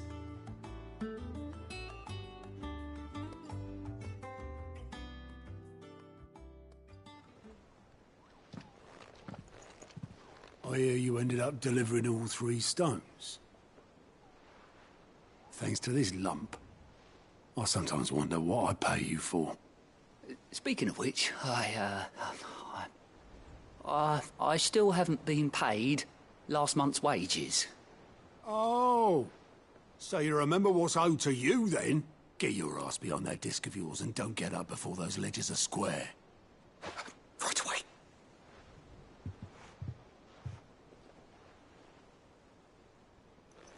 I've seen that before. You have, yeah. Plenty of times. It was the only goblet Sid ever used. Either out of habit, or because the filthy sod couldn't be bothered to find a clean one. I knew so little about him. Like most people. Martha and the Dame both seem to have fond memories of him. I bet they do. How long did you know Sid before he... Before he died? 20 summers, give or take. Back in the day, I was a purser on a trade ship, which is where I met him. He bought passage to... I forget where. But having nothing better to do on the long nights, we sat up drinking island rum till the morning bell dragged me back to my duties. Quit my post not long after that. On account of making a fine maiden's belly fat. But me and Sid stayed close, promising we'd one day sail the seas again. That was before fate stepped in and said she was having none of it. The magic woke inside my son soon after his first name day, and there was no hiding his knack. Couldn't you and your family have... My family were the ones who summoned the constable, wanted the monster taken away. I couldn't turn my back on him, forget what I felt, and I couldn't for the life of me understand how they could. Luckily, Sid was of the same mind as me. It was him who stood beside me when all I wanted was to tear the whole world down. Him who cried for me when I had no tears left of my own. Him who swore he'd do everything he could to stop it from happening again. And he was true to his word, too. Left the Royal Army once and for all. His ranks, his ribbons, gone. Just like that. Threw away everything he had. All to right a wrong that no one else had the courage to face. I knew then I'd follow that man to the ends of the earth.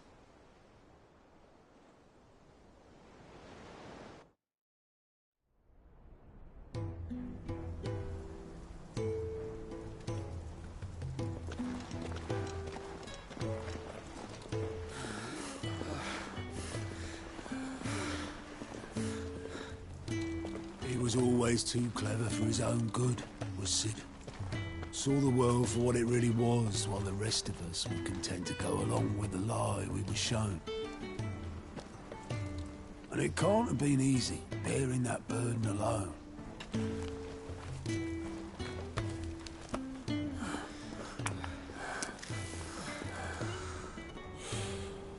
But he didn't let it stop him. He never lost faith in what he believed was right. And that gave us faith in him. Faith he'd steer us true. So I swore to myself that I'd always be right behind him, ready to catch the stubborn sod, if ever he should fall.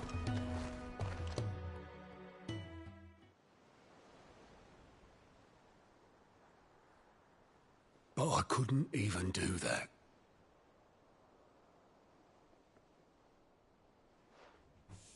Ignore me. Just the ramblings of a tired old man.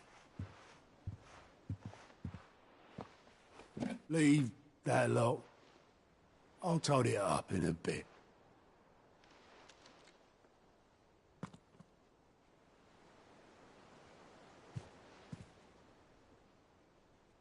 This is Sid's handwriting.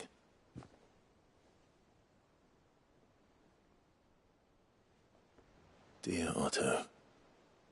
I may be drunk, but I wanted you to know this place would be fucked without you.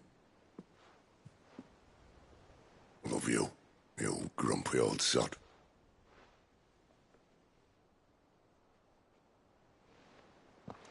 This note. Hmm? What about it? Sid was right. Without you, we'd all be lost.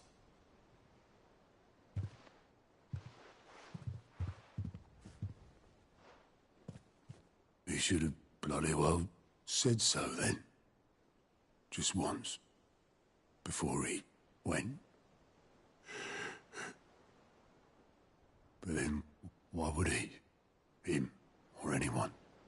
I'd only have told him to piss off.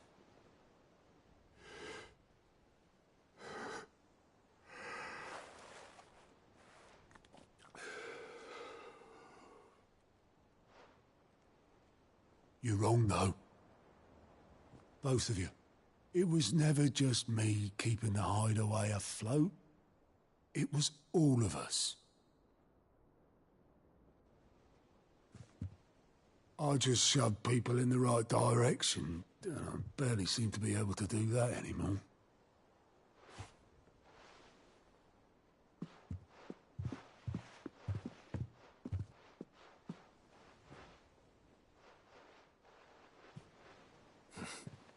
Would you rather goat were at the helm? Well, maybe I've got a few more years left in me. I'm going to hold you to that, Otto. Before you go, Sid would have wanted you to have this. But that's... This'll do me just fine.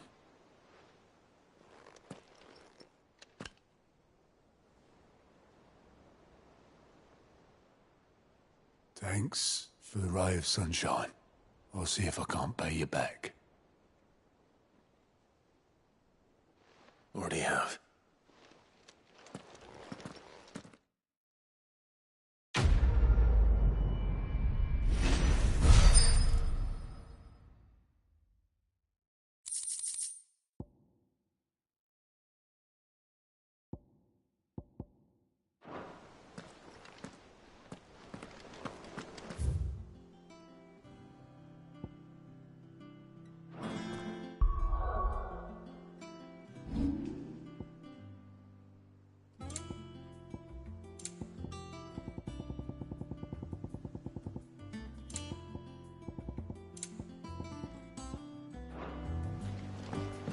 Ned told me she was building a ship. Is that...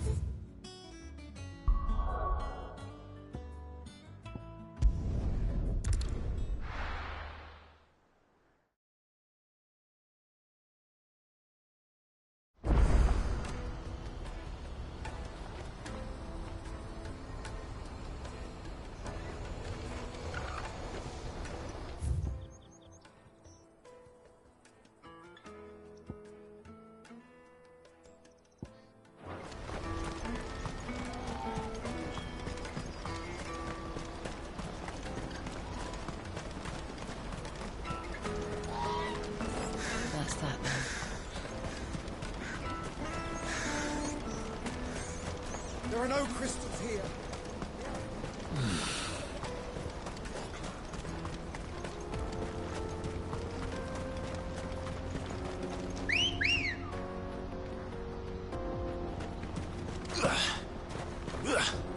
Ready, go? Fly, Ambrosia.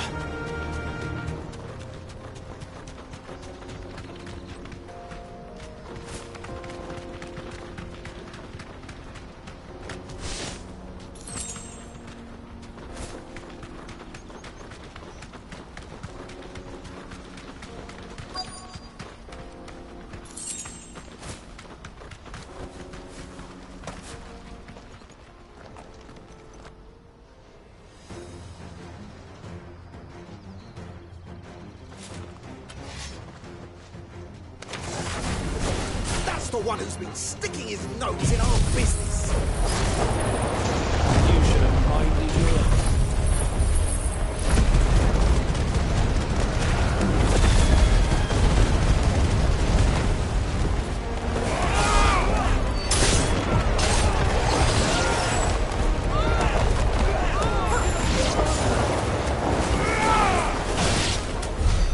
I doubt these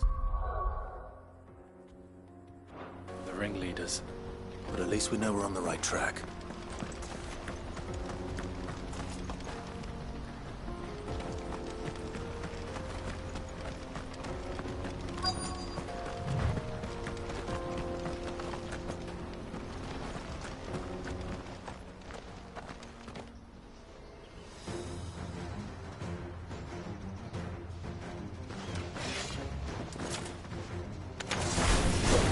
We got company!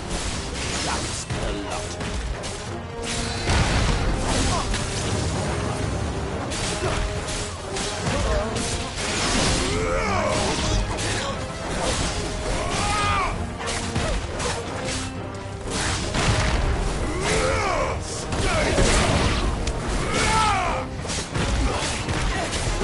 Too slow.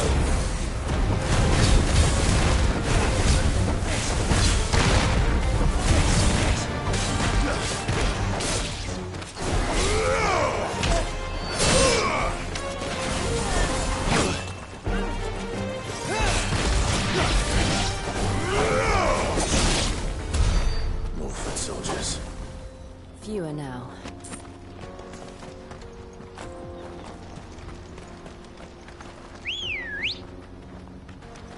Good girl.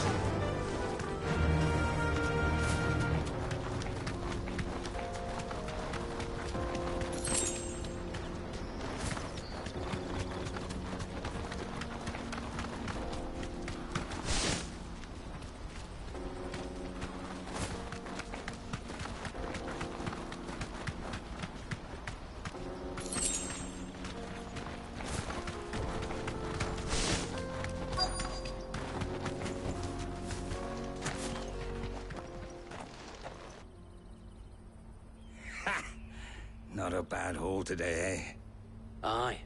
Some of our new recruits are natural-born ne'er-do-wells. Especially the little ones. That Hans has got nimble fingers, all right.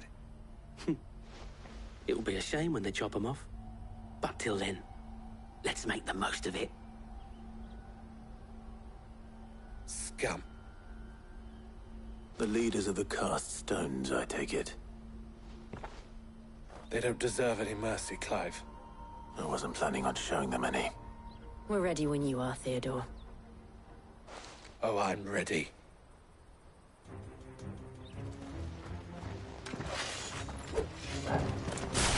Fuck! That guard from Bockland! Kill him! Kill them all!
And they say crime doesn't pay. Gold chains, rings, purses. And traders' passes. Dozens of them. Have the names been changed? Not yet. I recognize some of them. No doubt Goots's is somewhere among them. Now I just need to sort through it all and return everything to the people it was taken from. We should go and give Eloise the good news. Can we leave things here in your hands, Theodore? Of course. Oh, and, be sure to tell her of the part I played, won't you? We'll be glad to.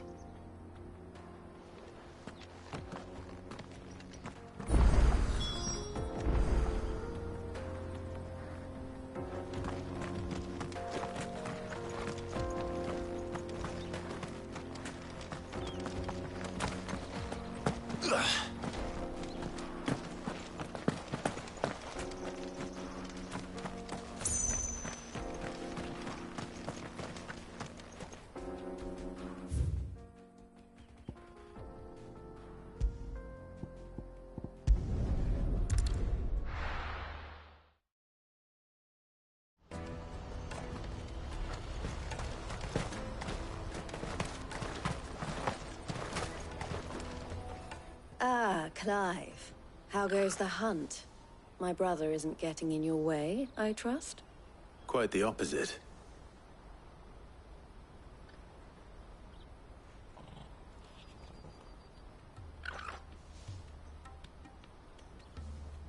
So it was the cast stones who were behind it all. Theo told me he'd been on their trail. And their demise solves 3 problems at a stroke. That of the pickpockets, the bandits pulling their strings, and the passes they were stealing. I only hope yours is among the items you recovered. Only time and Theo's return will tell. Speaking of whom, welcome home, dear brother. You are too kind, Eloise. Here, Clive. Goots's pass. Ask him to keep a closer eye on it from now on, would you? I will. Thank you. El, I've asked our boys to carry the rest of the goods back. Can I count on your help in sorting through it all? Of course. I'll make some space in the storeroom. I expect you'll soon be on your way then. But it wouldn't do to leave without introducing yourself properly. Would it now? Sid.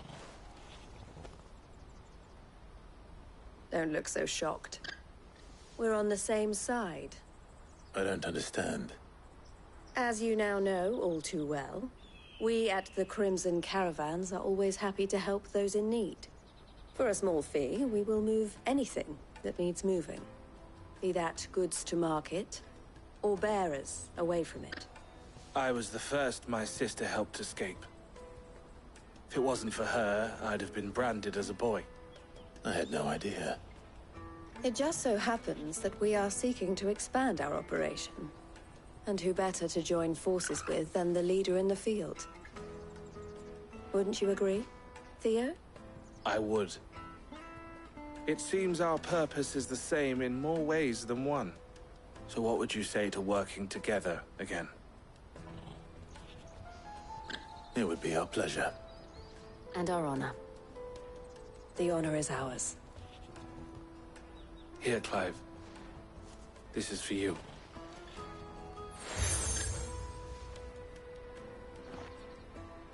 What is it? El has friends in high places, while I have associates in, lower ones. That mark is proof that you're a friend to us both.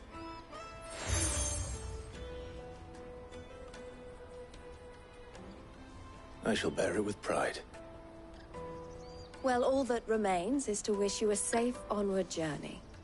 Goots's pass should secure you a place on the caravan, but if you encounter any difficulties, we would be delighted to provide you with a coach of our own. For a discounted price, of course. Say, 9 million? We'll try the caravan.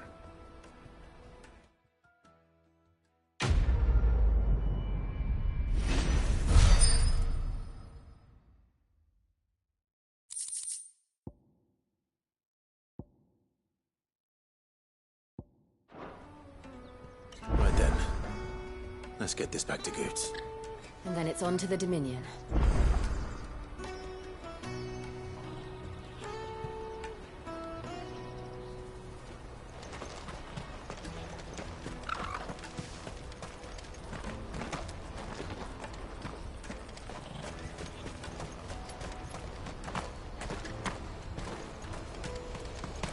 Let me carry your goods. I'm cheap. Pardon me, but would you have that well-notched steel and impressive physique? I have need of a sword for hire, and yours looks to be a weapon well worth the coin. Might you be convinced to offer me the use of those formidable arms? How exactly do you intend to use them?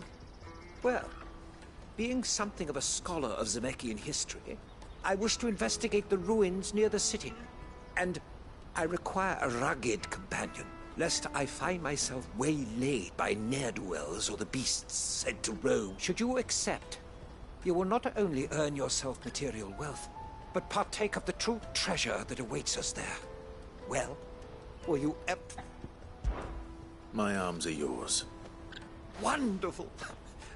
But where are we going? Along the old Zemeckis Road, and from quickly, there is... Wait. Good luck with your ne'er-do-wells.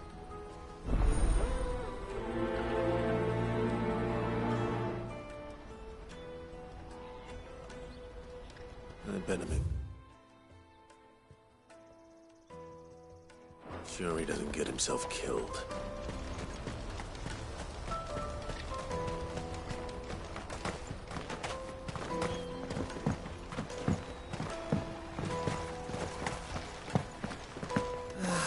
If I knew arrivals... Now I just need to see about getting the work. I want to know right away. Bad news. Good, actually. Something worth celebrating for a change. Only trouble is, the serving girl's still new to the job, so I can't leave her while I go and invite those I'd like to celebrate with. What exactly are you celebrating, if you don't mind me asking? I've come by a particularly fine bottle of red. A Gotan 66, no less. Gotan Rouge is the only good thing to have ever come out of the Empire, and most wouldn't part with a 66 if you held a knife to their throats. So I've heard. Oh, so you know of it then? Clearly you're a gentleman of taste. A gentleman who might sympathize with my predicament, perhaps? Would you pass the good news to a few friends of mine? I'll give you a little something for your time, of course. Sounds simple enough. So you'll do it? Marvelous. Thank you. You won't need to go far. All three of them should be right here in the market. There's Aldrich, the porter, Milan, the butcher, and Bolek, a guard over at the north gate. Three of the finest fellows in Boklad, if you ask me. Tell them to come to the tavern when they've finished for the day. Stop by again when you let them know, and I'll give you your little something. I'll be right back.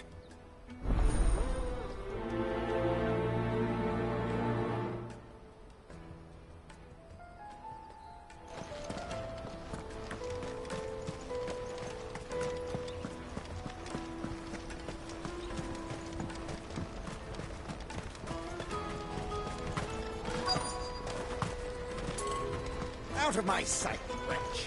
I've no use for a friend.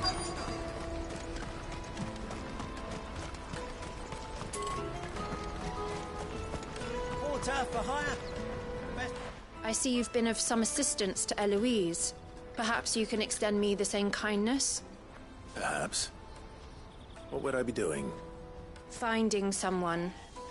You see, I've been having trouble with thieves, and despite the many pains I've taken, I can't stop them from rummaging through my packs. I was griping about my lot to a friend of mine a few days back, and he offered to track the culprits down. Now, Joseph's a sellsword, and a good one at that. But he's been gone days. Any idea where his search for the thieves might have... The old Zemeckis Road, perhaps? He doubted Joseph's lived a hard life. Made him grey long before his time. I can't imagine there are too many grey-haired sellswords around.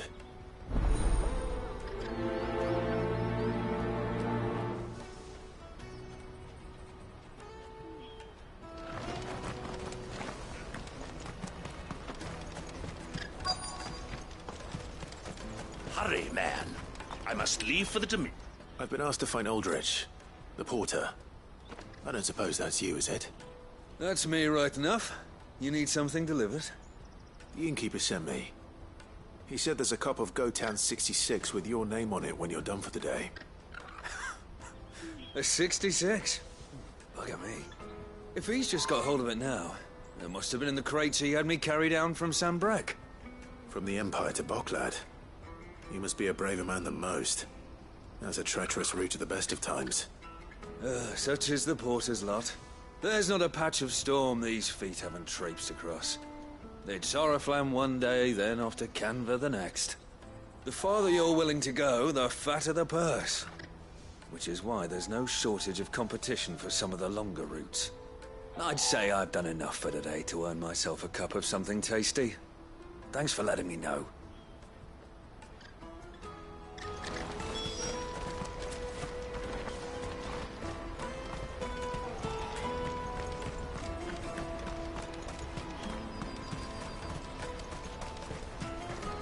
Let me carry your goods.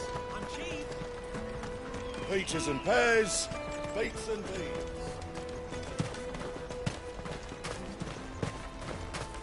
Come on, come on!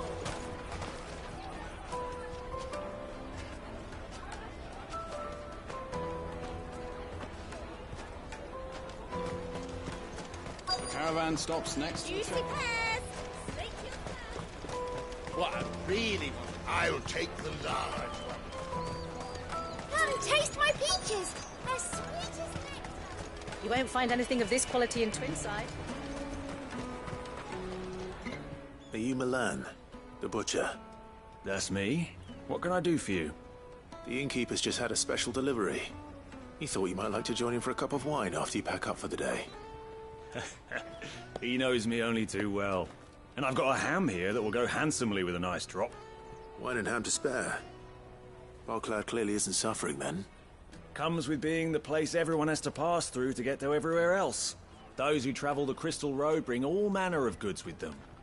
We get meat from Sanbrek, herbs from Rosaria. Why, sometimes we even see curiosities from across the Narrow. My old man knew what he was about when he set up shop here all those years ago. Anyway, thanks for the good news. Oh, you know what? Maybe I'll shut up shop early. Wouldn't want to keep our friend waiting.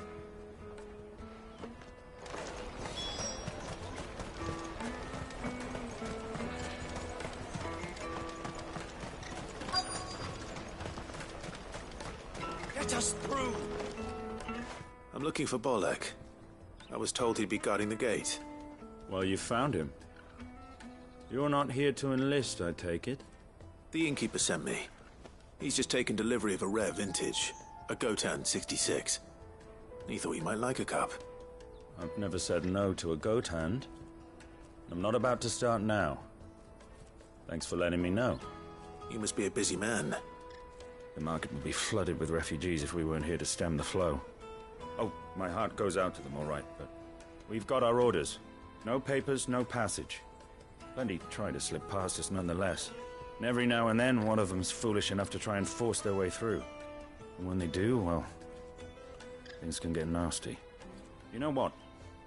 That wine's sounding better by the moment. Well done. I wonder if the innkeeper might spare a cup of that wine. Come, taste my peaches! They're sweet. I'll take the large. What I really want to be is a blacksmith. choice, my lord. You gonna... Here you are, good. Try not to lose it again. Me pass! You found it! Oh, thank you so much. Nan would have killed me if I'd come back without it. I'll have to say thanks to Elle and Theo, too. So should you, Honza. You and your friends don't have to steal anymore. If anyone threatens you again, you know who to turn to. We do. And we already have. Mizelle's given us a job shifting the chocobo shit out the stables. It's hard work, and the pay isn't half what we got from the stones. But if we stick at it, we'll keep ourselves fit. You stick at it, then. And Goots, I'm sorry for stealing your pass. That's all right. I've got it back now. And all's well that ends well, eh? You said you're trained to be a blacksmith, right?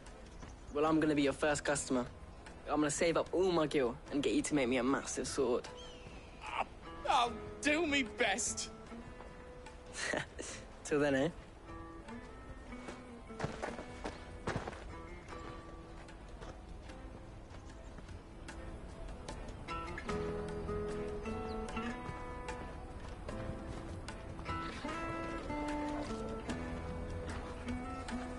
All right. We have a place on the wagon.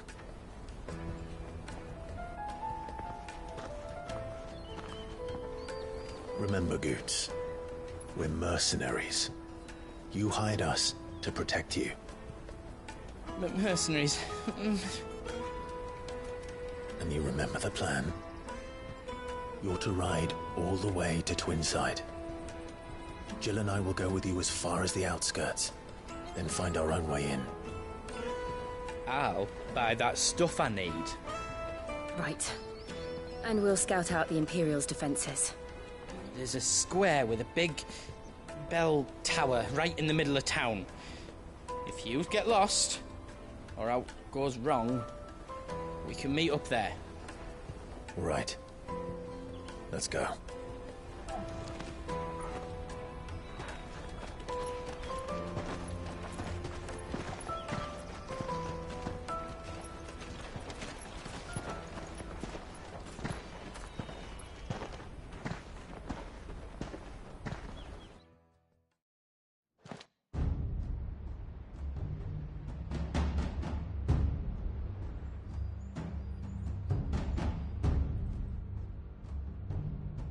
I see. And you're quite certain your father has no knowledge of Ultima? I am. I have no difficulty believing a sinister force has come to exert an influence on Sanbreque. But be that as it may, it is yet to claim my father. For better or worse, his radiance speaks his own mind. Then the fiend works from the shadows. I confess, when first you told me of this fiend, I had my doubts, and more than a few at that. A beast that labors to plunge Valisthea into turmoil, all in pursuit of your brother. But that wound is proof enough that evil is afoot. Then I have your answer, Your Highness. You will join me in my fight. I cannot. Not yet. Your Highness, please. As you are aware, the Dhalmekian army is at our gates. They have lost their mother crystal, and with it all hope of a negotiated withdrawal. It is but a matter of time before they invade. If Bahamut is not here to meet them, my people will be slaughtered. Though not by Hugo Kupka, thanks to Ultima's machinations. I know the fate of your people weighs heavy on your conscience, but if we do not put an end to Ultima's plans, they shall face a far darker fate. The chaos he would wreak would sweep all of Valisthea into the abyss. The lives of every man, woman, and child in the Twins are at stake. I believe what you say, Phoenix.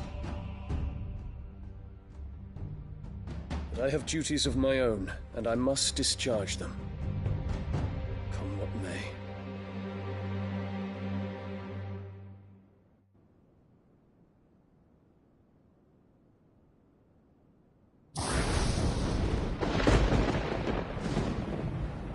What do you know of my blood?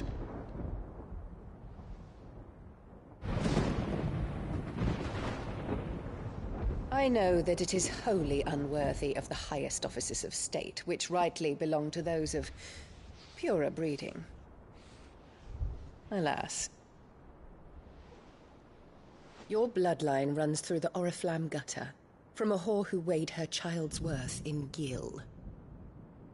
Have you threatened my father? Of course not. I merely whispered in his ear that his mongrel son is plotting a rebellion. What? Sylvester listens to the words of his astrologers. And they have ears too.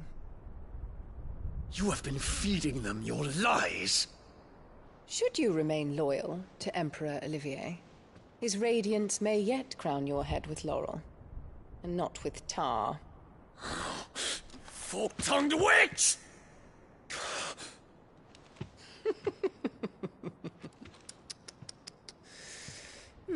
In consideration of your long years of service to the Empire, I shall forgive this uncharacteristic rudeness. Now hurry and make ready, Your Imperial Highness. Emperor Olivier expects much of you, Dion. Or should I say, of Bahamut. May your fire reduce his enemies to ash, till all of Valisthea bows to its rightful ruler.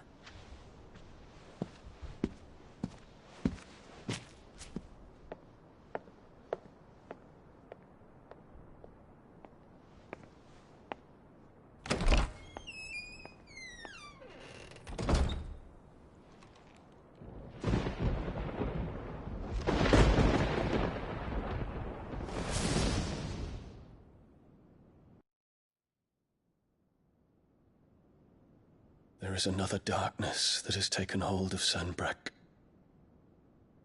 And until its grip is released, the flames of war shall spread ever wider, just as Ultima wishes. Forgive me. My family has caused you much grief. You are not her keeper, Phoenix.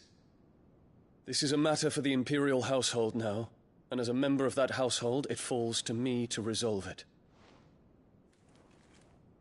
At such time as that is done, what strength I have shall be yours.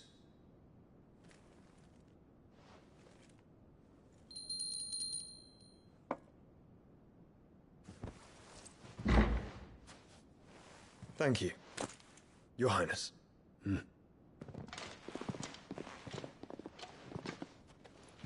us take to the skies together, and bring a new dawn to Valisthea. I should like nothing more.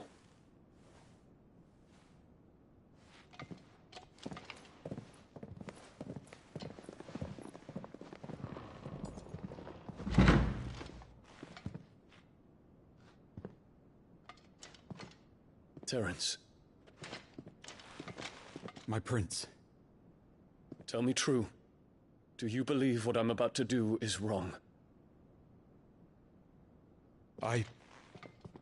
We dragoons have but one leader, Your Highness. And we shall follow him unto the very end. Thank you. This is my decree. For their crimes against the crown, the traitorous Annabella and her usurping son shall be put to death, and the Empire restored.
One would never guess that these people stood on the brink of war.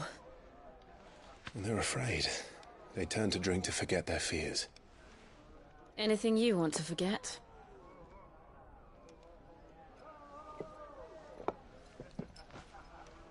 The harbor is empty, and half the market stalls too. The city may seem peaceful on the surface, but it's balanced on a knife edge.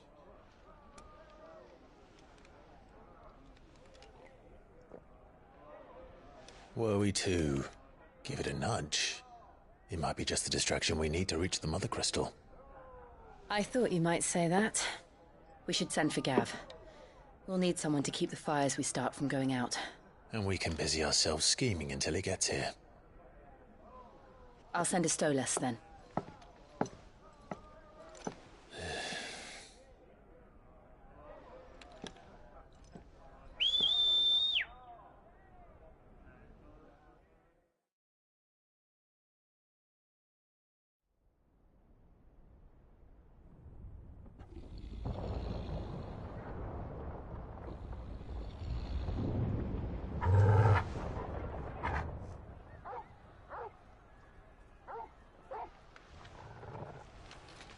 What is it, boy?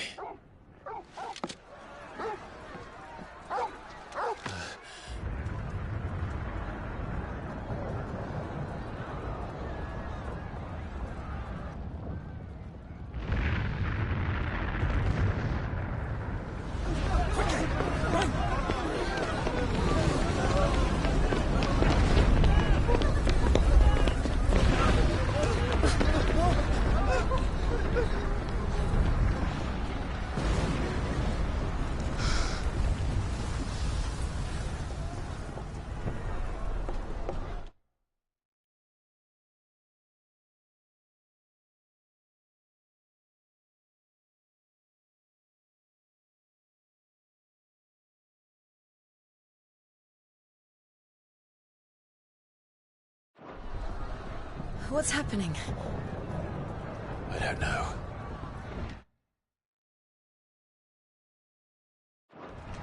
Torgal!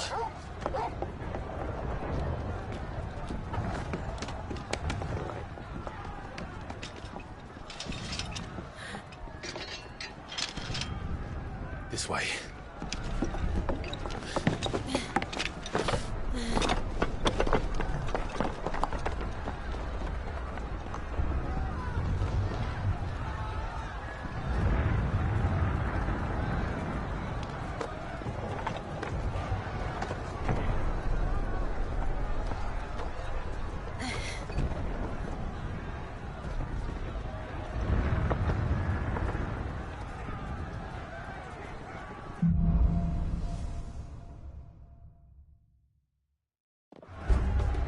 The city's on fire.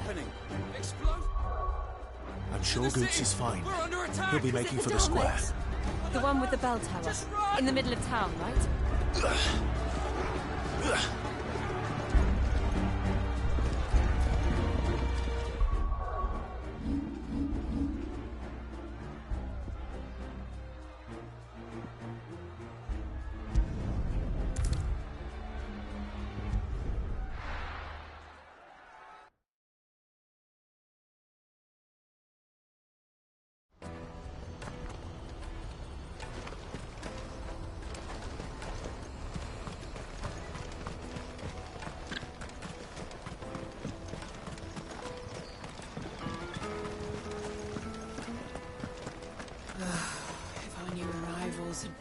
I spoke to your friends. They'll be along soon. That's fantastic news. It's been a while since we all sat, and the way I see it, that wine is as much theirs as it is my own. How so? Well, I wouldn't be serving anything but slops without Aldrich to go and fetch the good stuff for me. And then there's Milan, who always sends customers my way. And Bolek, an even-handed keeper of the peace, if ever there was one. Those three are the backbone of Boklad. Lose any one of them, and without the market, I wouldn't have a single customer. I'd say that's worth a bottle of... Everyone needs a shoulder to lean on. Be they world-weary innkeepers or brooding so... Right, I'd better prepare... I hear you had me carrying a bottle of Gotan 66. If I'd have known, I would have sold the thing and lived like a lord. I'll settle for a cup, though, if you're in a sharing mood. A Gotan 66. Just as well I had something special of my own set aside. A bottle between the four of us might not be enough to drown our sorrows, but it can't hurt. Here they are, the three pillars of Boklad. Sit yourselves down, gentlemen. The woes of the world may be monstrous in many, but there's nothing like a few good friends to keep the misery at bay. Never a truer word spoken.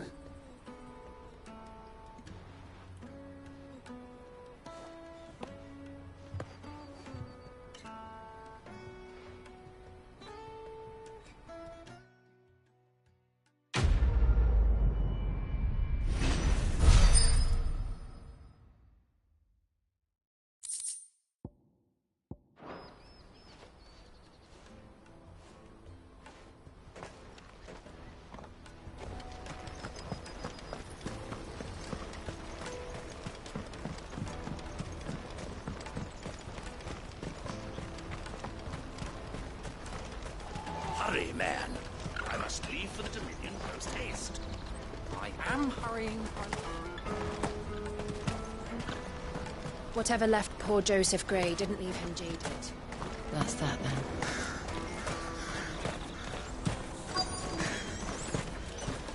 There are no crystals here. We have to keep going. What do you want? I've no coin on me. Just information. Has a sellsword passed through here? Grey hair. Now you mention it, there was a young man with salt in his mane sneaking around out there a while. Which way did he go? How am I supposed to know? Buggered off down the road, I expect. Now why don't you do this?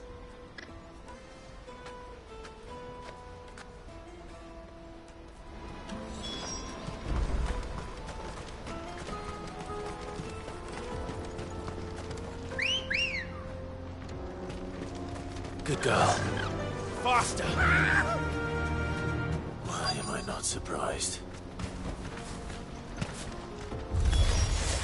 You'll hand over your coin if you know what's good for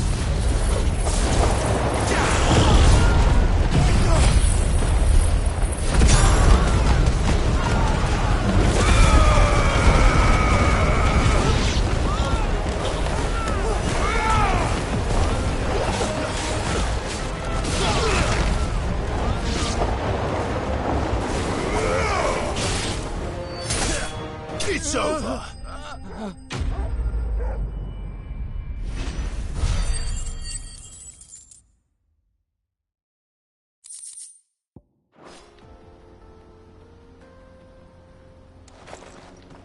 Are you hurt? Happily not, good sir. Thanks to your timely intervention. More importantly, we have arrived. Now, feast your eyes upon the marvel before us. Ruins, colossal vessels, dashed airships, we call them, with very little thought to what wonders such a word might describe. Oblige me if you would. Does anything strike you as peculiar about this? Though we ourselves find fallen ruins to be nigh indestructible, whatever gouged the final sin from the rock cleaved clean through the structure you see before you. A tantalizing mystery, no doubt.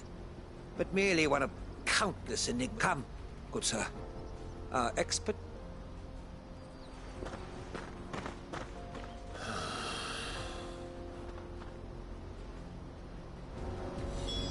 He's passionate. I'll give him that.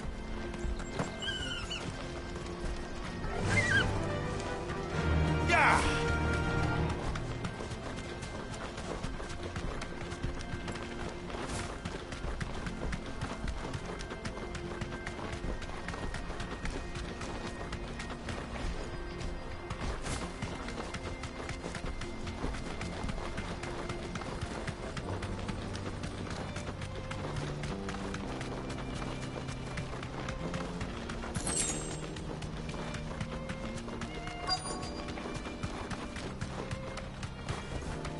Straight home now.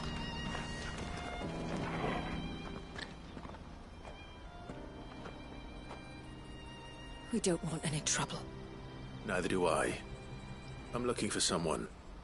A grey-haired mercenary. Well, we haven't seen him. Yes, we have. We saw him climbing up the rocks. Those ones, over there. Maybe he found his thieves. Mum won't let me near them.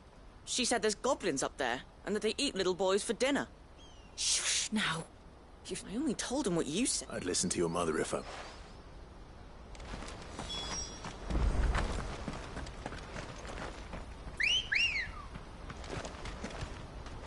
Let's go. Fly, Ambrosia.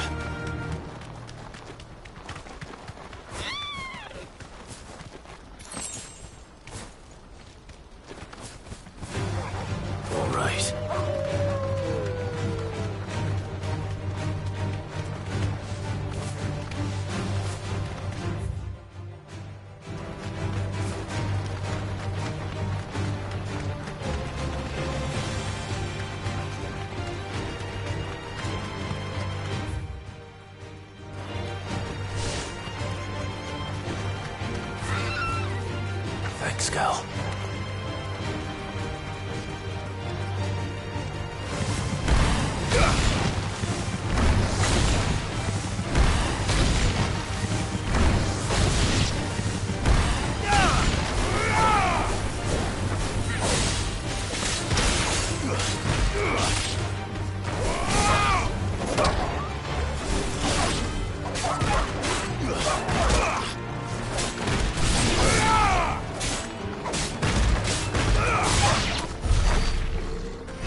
Joseph's thieves really lug their stolen wares all the way out here.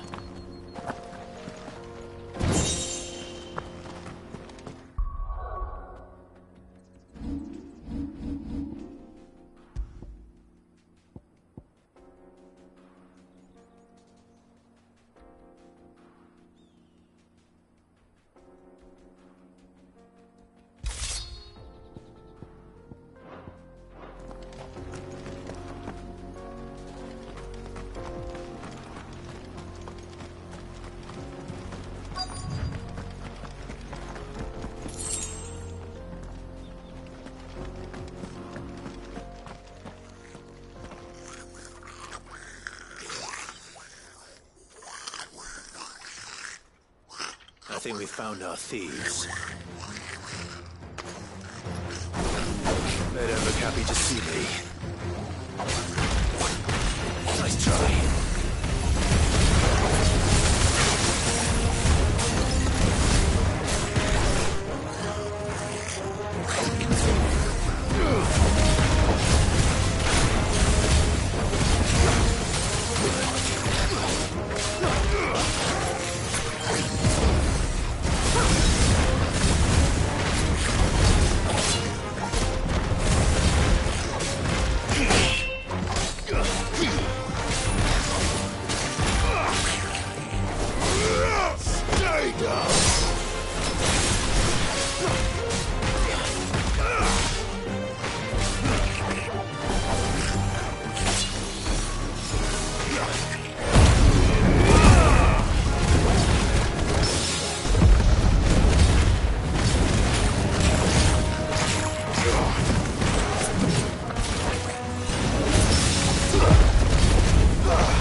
Let's get this over with.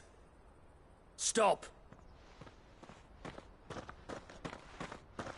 Don't kill him, he's just protecting his home. Joseph? So the boy was right. I don't know you. Your porter friend sent me to find you. She was worried you might have got yourself killed. Have I been gone that long? Wasn't hard finding the thieves. The problem was knowing what to do with them when I did. I take it things are more complicated than they appear.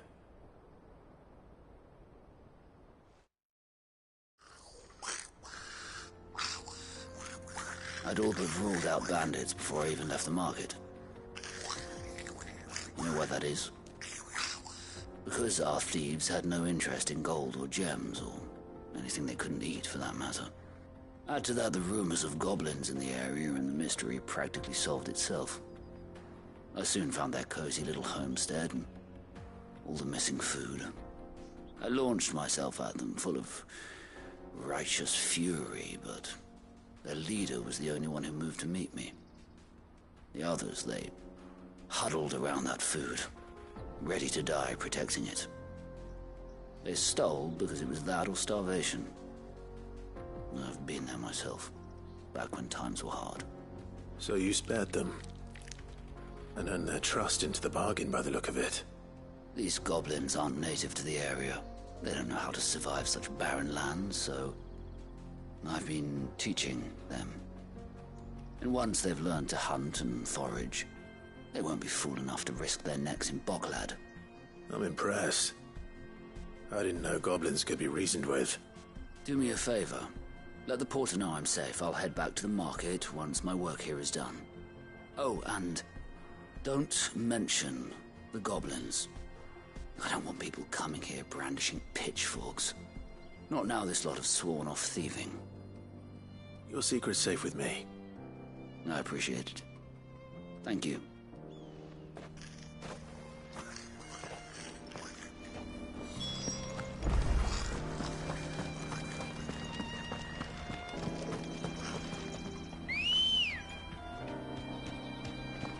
Ready, girl? Run like the wind.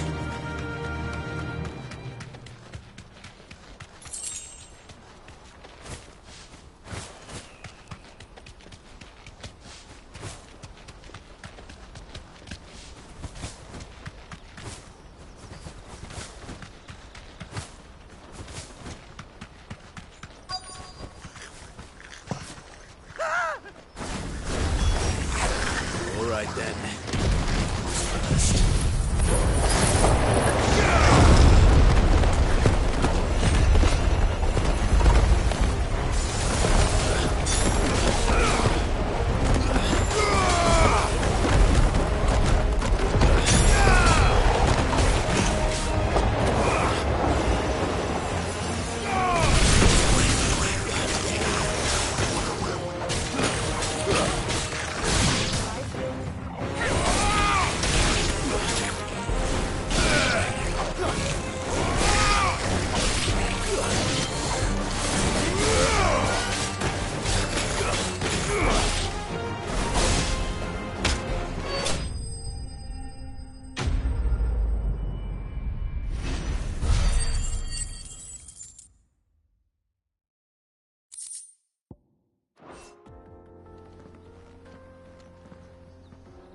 You're going to get yourself killed.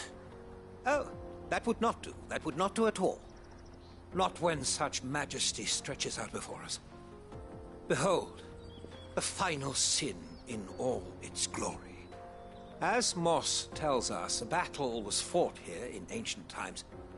A battle of such ferocity that it tore a great crater in the very land upon which it was waged. In reaching for their holy sanctum, did man enrage the gods, and great was the vengeance that was rained down upon him.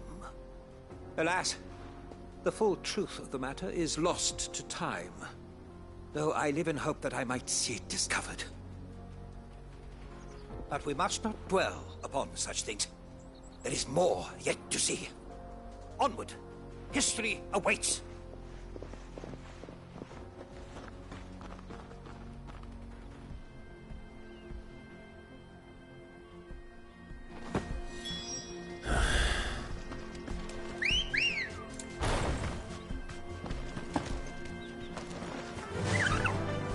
Fly, Ambrosia.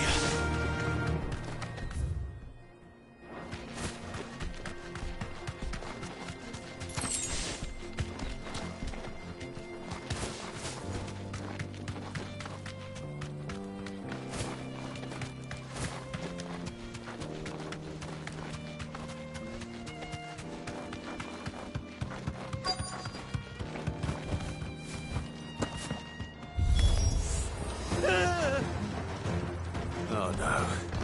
He's really got himself into trouble this time. All right!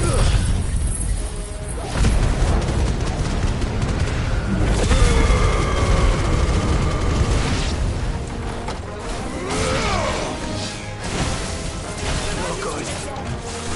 Too slow.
Still in one piece? It would seem so. Once more, I am in your debt. And once more, you impress me with your prowess. These were no ordinary foes, but ones we in the field call echoes. Though Moss the Chronicler concurs with the legends in attributing the fall of Zemeckis to a wrath wrought upon mankind by the gods, he offers little in the way of explanation. Could the ruins we see before us here, in all their elaborate beauty, perhaps suggest an answer? Could the construction of such miraculous edifices have been considered an encroachment upon the province of the divine? Alas, all is mere speculation. But one day, perhaps, I will learn the truth. Not if you keep running headfirst into trouble. You are right, of course. And not only have you plucked me repeatedly from the jaws of death, you have proven yourself a willing audience to my ramblings. Glad to help, but didn't you say you came here to investigate something? I fear I may have rather overstated the case on that front. In truth, a captive ear was all I really desired. You see, even my fellow scholars have grown somewhat weary of my musings of late. And so I came upon the idea of purchasing a companion. A captive audience, if you will. That's what this was all about. I am afraid so. And now, my good man, it is high time we returned whence we came. Fine. Just don't go running off this time.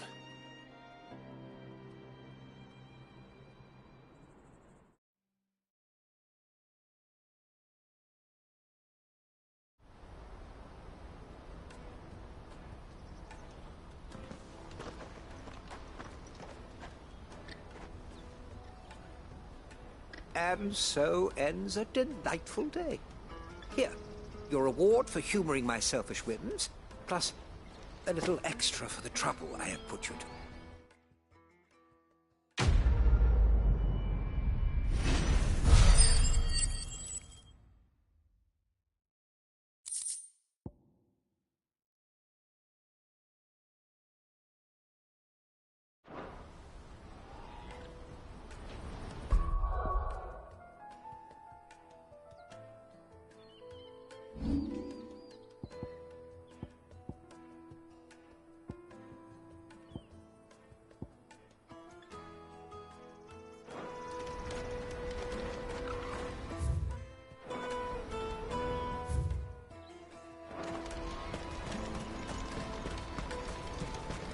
Porter for hire.